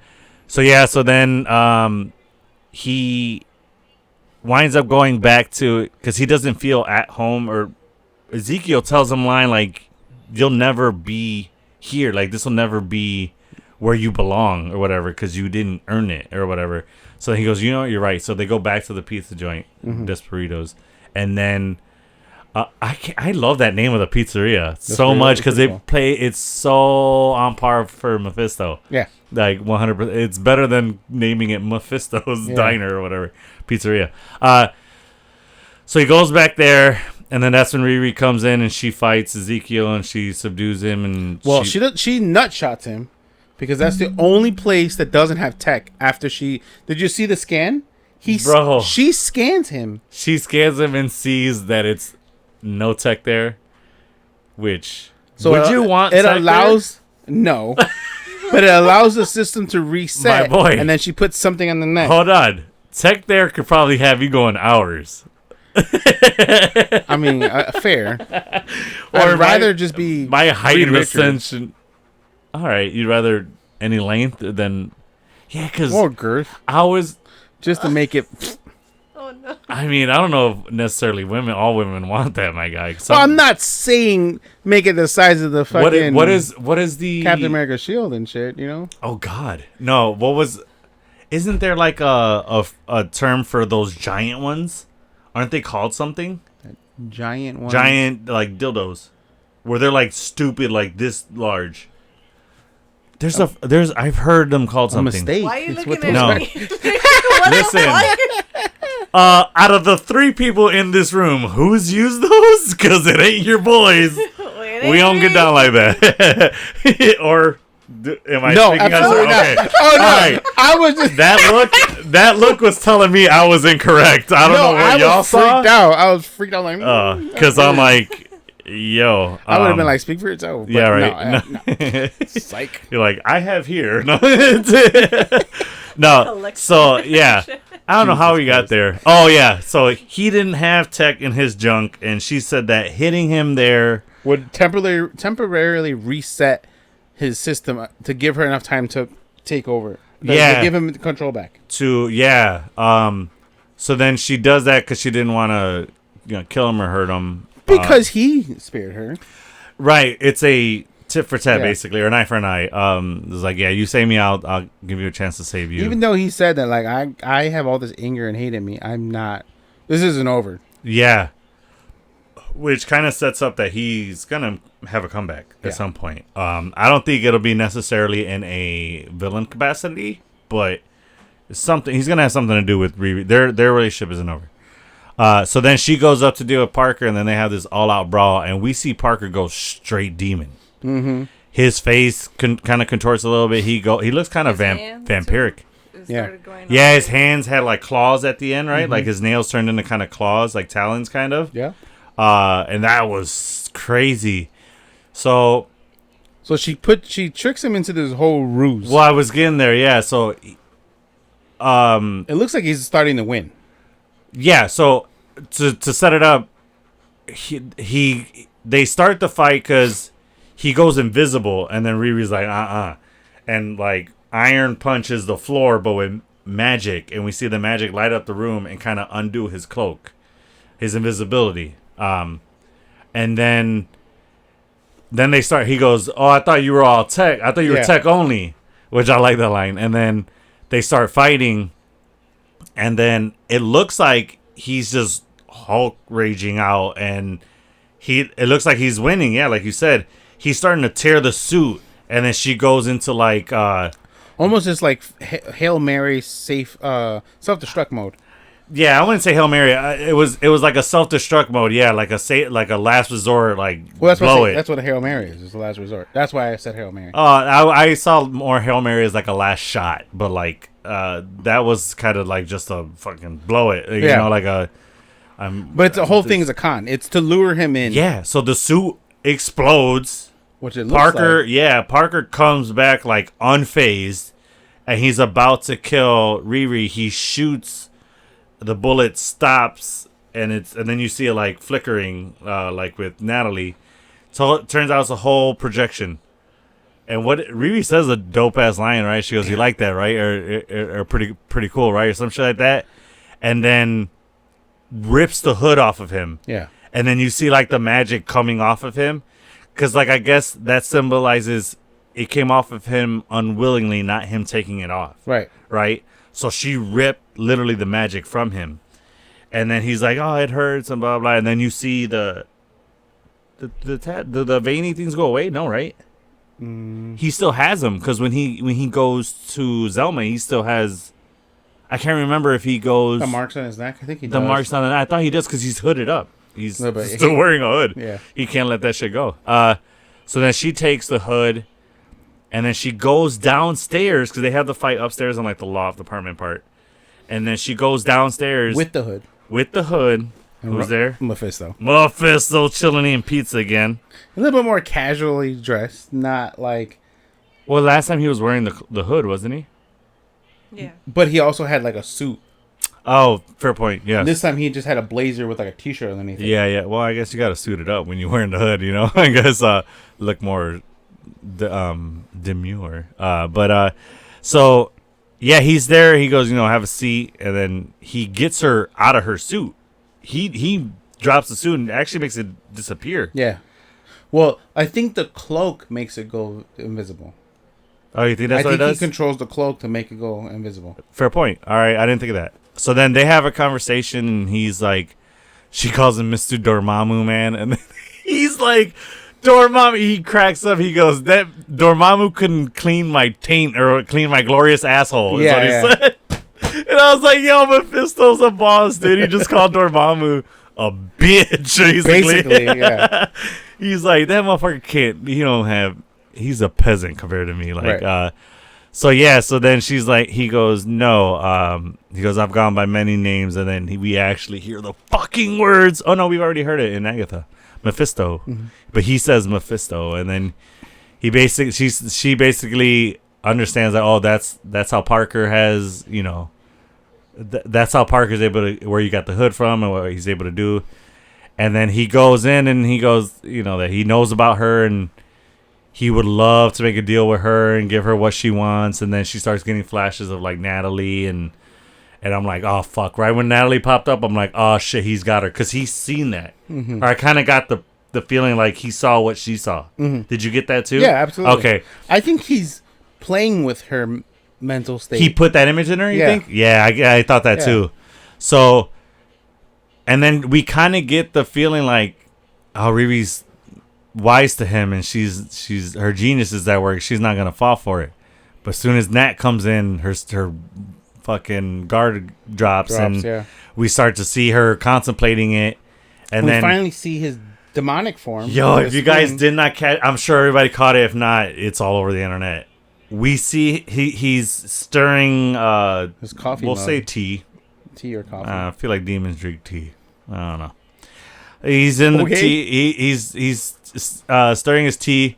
Because, you don't really stir a cup of coffee once you put the sugar in it. You don't really stir it after that. Is that fair to say? And the only time you stir coffee is when you're mixing in the sugar. And the cream, Yeah, and the cream. After that, you ding ding and you put the spoon aside. Maybe tea, you're constantly stirring that. I don't know. And I don't know what he's saying. Maybe it's just a fucking evil villain thing to stir something. I don't know.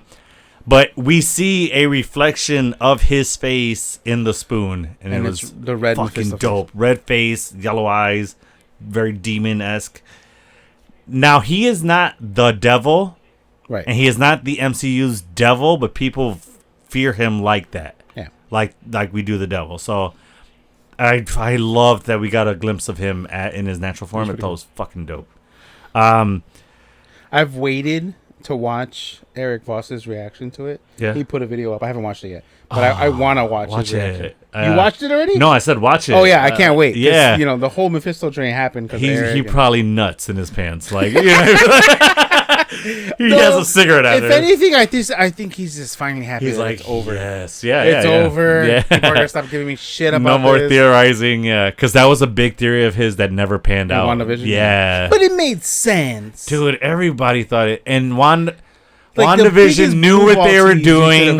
Yes. That's bullshit because they were teasing the fuck out of that. I don't care they what knew the what they were producers doing. say. They said like, "Oh, Mephisto was never part of the plans." Bull fucking shit. lies, bro. I think it was pulled. Lies. I think Lies. it was part of the original plan and it was pulled. Yeah. I think that's If that's the case, he was never part of it. Then Tom Holland's a good liar Why is that? because they're both lies. I'm lost, sir. You lost me.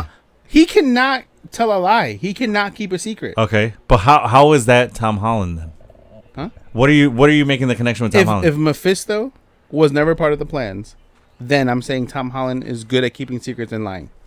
Oh, you're Which saying both of them are untrue statements. Okay, that's the connection. Jesus I was Christ. like, what the fuck are you trying to it's say? not even funny anymore. Oh my god. I'm sorry. I didn't make that connection. I didn't get what you were trying to say. All right. So he tries to make a deal with her and he does this across the table. And we only see Riri look at this. Now we're emphasizing this for a fucking reason. The next shot we get, Riri's in the garage. And it's jumped to the future. How so? Well, time has passed. Yeah. Did it say that? Did I No, miss but that? it's implied. No, yeah. It's like it stops and then. Yeah, I saw it as, yeah, of course. It's not that night. And yeah. you've seen all the boards full of all the like magic / tech writing. Different like she's been and everything. Yeah, she got the fro, which is comic book accurate, and like the fro could be the next day. She just takes out a breeze. No, she's done so much work to try to figure this out to bring Nat back. Yeah, I will agree with you there. It does look like it's been at the minimum days because she has a lot of work up trying to figure it out. But yeah, time has passed. She's back at the garage, and then Riri's at work, and then you see Natalie, and Natalie's kind of like disheveled, and she's like trying to figure out what's going on. And then Riri sees her, she gets excited. She's like, "Yo, She goes, I've been trying to figure this out. I can't believe I cracked it. She goes, I've been waiting to say this to you. She goes, run diagnostics. And then Nanny's like, the hell are you talking about? And then Riri's like, what? And she goes to try to look at her closely. And then Natalie goes, she's like, what are you doing? And then Riri's face was like, what the fuck just happened? She goes, how did you do that? She goes, do what? And then she's like, how did you touch me? She goes, I put my hand on your forehead and I pushed you away. And then she's like, nah. She goes, that shouldn't be possible. She goes, how is this happening? And then she hugs her, and then on the hug, you see the veiny things come out. And we're like, my jaw dropped. I was like, no. I'm like, Riri made the deal. I'm like, come on. Which it was on track because it's another bad decision. Mm-hmm. And we've seen her making bad decisions all season. So that's why my first thought went to she made the deal. But then after the shock of it died down, I'm like, well, we don't know that. Yes. What if she's just using the cloak? The hood to tap into magic. Right. So behind in the back, you can see her new suit. Mm-hmm. The hood is on the suit. Is on the suit, yeah. Right. So I think she's just tapping into the magic from it, and that's the repercussion from using it. Yeah, here's my thing. I don't think she's using the cloak on her. I think the cloak is on the suit. She gets in the suit. Because then she can analyze through her suit the magic. Right. And that's how she's doing it. And that is just a cause and effect of using... Because Zelma, throughout multiple times in conversation, magic has a price. Yeah. There's a give and a take. So maybe that is the price of dealing with that demonic magic. And that's why I think it's like a Horcrux. Because in order for you to destroy the Horcrux, like you saw Dumbledore's fingertips were all black. Mm-hmm. You know what I mean? Or, perfect example. That's from him trying to kill it. Right. Not that he killed it. Correct. Yeah. Correct. No, he destroyed some Horcruxes. But not that specific Horcrux he was talking about. He couldn't destroy it. That's why he had his hands like that. Oh, right. Yeah. Another example is Wanda when she used the Darkhold. Right. Hands, so the Darkhold is a conduit. It's an extension of Chathan. It's not. It's similar to how I'm trying to explain the hood. Yeah, exactly. I 100% understand. Yeah. I think using things like that. That's a price of using that magic. I'm with you 100%. Yes. I get that, and that's so maybe she didn't take the deal and those veiny I don't things. Think so either, yeah. I think because the whole time she was talking to Mephisto, she kept having flashbacks, and then it just happened to end on a flashback. But this whole thing that you guys were talking, he's never mentioned Landon. Who? The little boy. Oh yeah, we totally forgot the character. The little boy. The little Southside guy. When Riri first, in the first episode, like saw him, she went to go shake Landon's hand, and then he like faked her, like he went to go, but then he faked her. So I think that's what Riri did with Mephisto. Because if you see when they were talking, she kind of lifted her arm like as if she was going for the handshake, but I feel like she just did one of those. Oh, that's where you're going with that. I thought you were going to say Landon and Mephisto. No. Didn't. Oh shit! Crazy twist, dude. And that's how he knew about Riri and the suit and everything. That's crazy. That's some Agatha shit right there. Didn't I bring that up to you right after the episode? Yeah, I was like, yo. Me and you were talking. That's right. Yeah, my wife and I nerd out too after episodes. It ain't just you, but sorry. No. So I have a hard feeling that's what she did. Yeah, and that makes a lot of sense too because nobody does that shit no more. Nobody goes like, hey, that's the 90s. That's 90s shit. Yeah. That's what we did back in the day. But like, yeah, that's the thing. Yeah, I forgot I thought about that. Yeah. Oh God. Oh, dorks did Cheerio, dude. But yeah, so that was the series. We are on the theory and the bandwagon that she did not take the deal. Correct. That's not the series because we see one more thing. Oh yes, Parker the end credits scene goes right mid credits, isn't it? It's not the end of the episode, is it? It's a mid credits. I thought it was mid credits. Yeah, it wasn't towards. Yeah, because it ends with her hugging and we see the veins. Mm-hmm. Oh, that's right. It's a very fast mid credits, like it's just like Ironheart, and then yeah, mid credits. Yeah, we see Parker Going in to his Zelma. hoodie, going to Zelma, He's hearing like, I need some that. help. And he does still have the veins. I checked. Yeah. Yeah, he does. Okay. He's like, I need some Supreme help. Sorcerer Supreme. Y'all peeped there, right? I know you did because I did. I was like, right there, Supreme. He said it.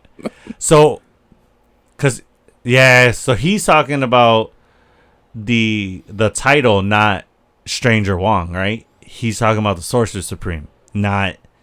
So he's referring to the Academy, and that's why. Well, he's referring to the Sanctum, the New York Sanctum. No, I don't know. I thought or he's Carmitage. No, because Strange is at the New York Sanctum, right? Yes. There's no Chicago one. It's New York, London, and China, right? Those are the three sanctums. Correct. Yeah. Okay. So I don't think. Do you think they would know about the New York sanctum? I think they would just know about Carmitage, right? No, I think they would know about the Sanctum. You think so? Actually, because he says Supreme and Wong isn't at any of those sanctums. He's at Carmitage. That's where he's held up. Strange is now the guardian of the New York sanctum. Correct. That's why I saw him talking about Carmitage and the Academy, not. I don't know if Carmitage is public knowledge unless you are.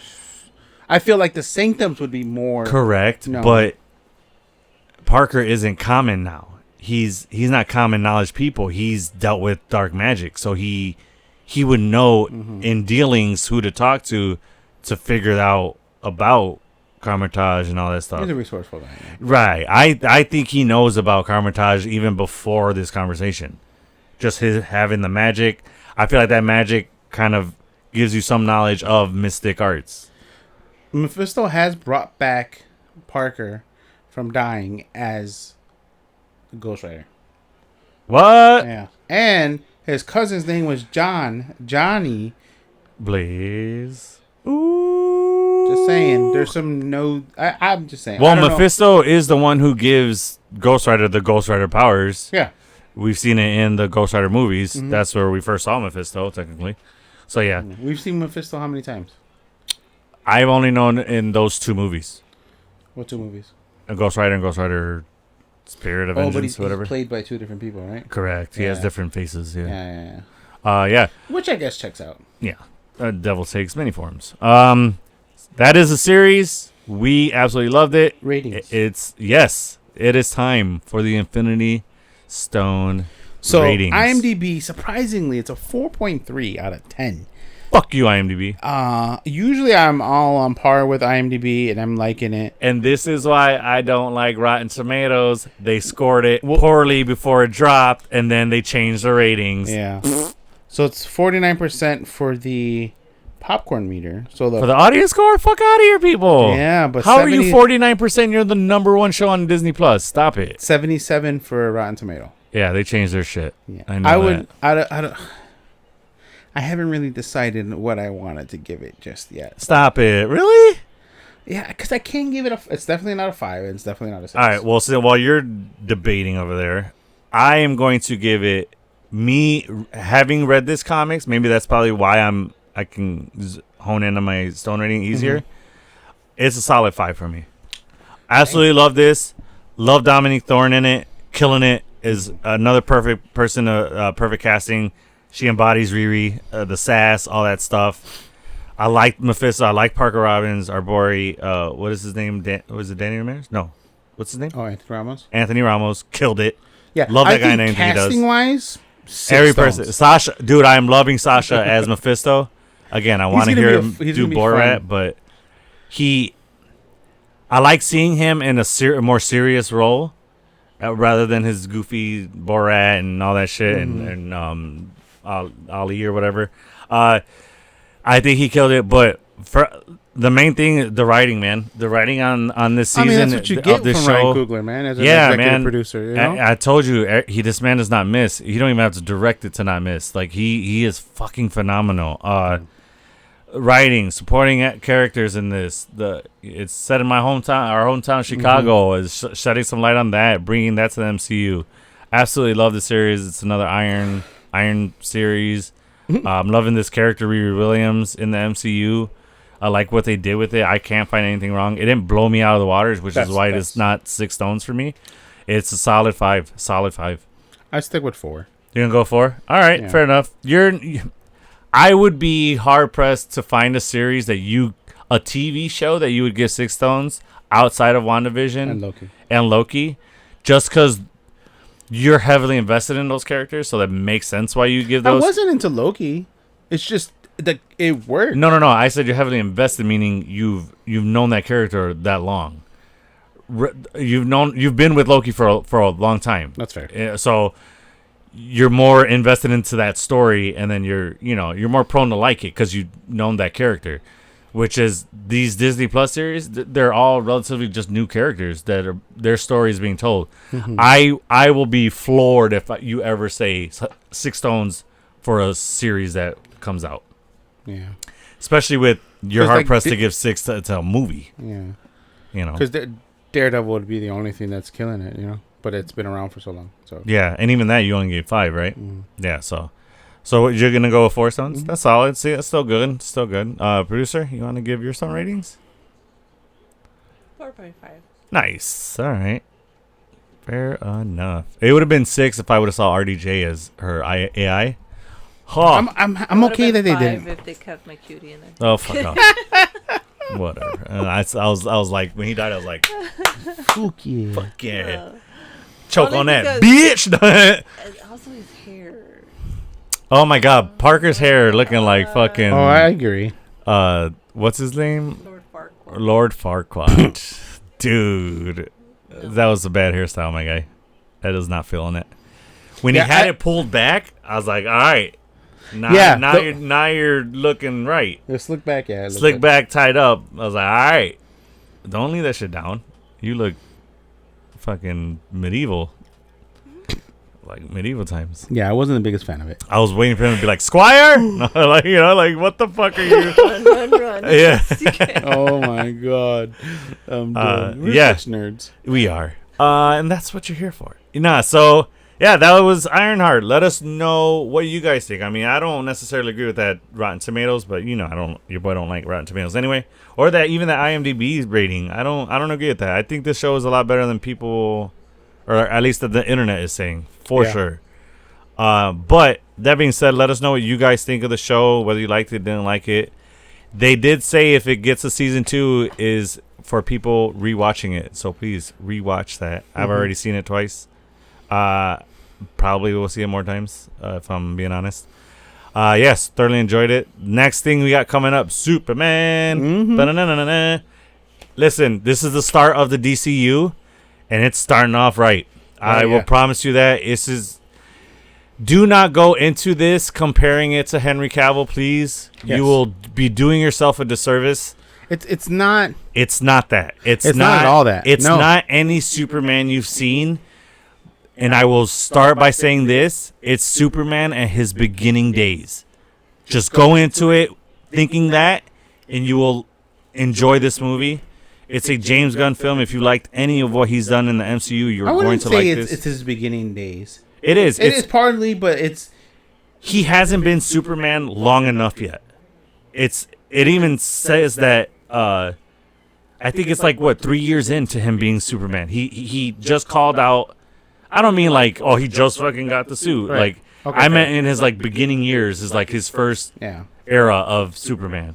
It was a great film. We're going to be giving you our review on that next, and then after that, he did pretty good. He did really. He good. Hey, listen, I don't think anybody can embody that Superman character better than Henry Cavill, but I'm not taking away from David Corenswet. He did his thing.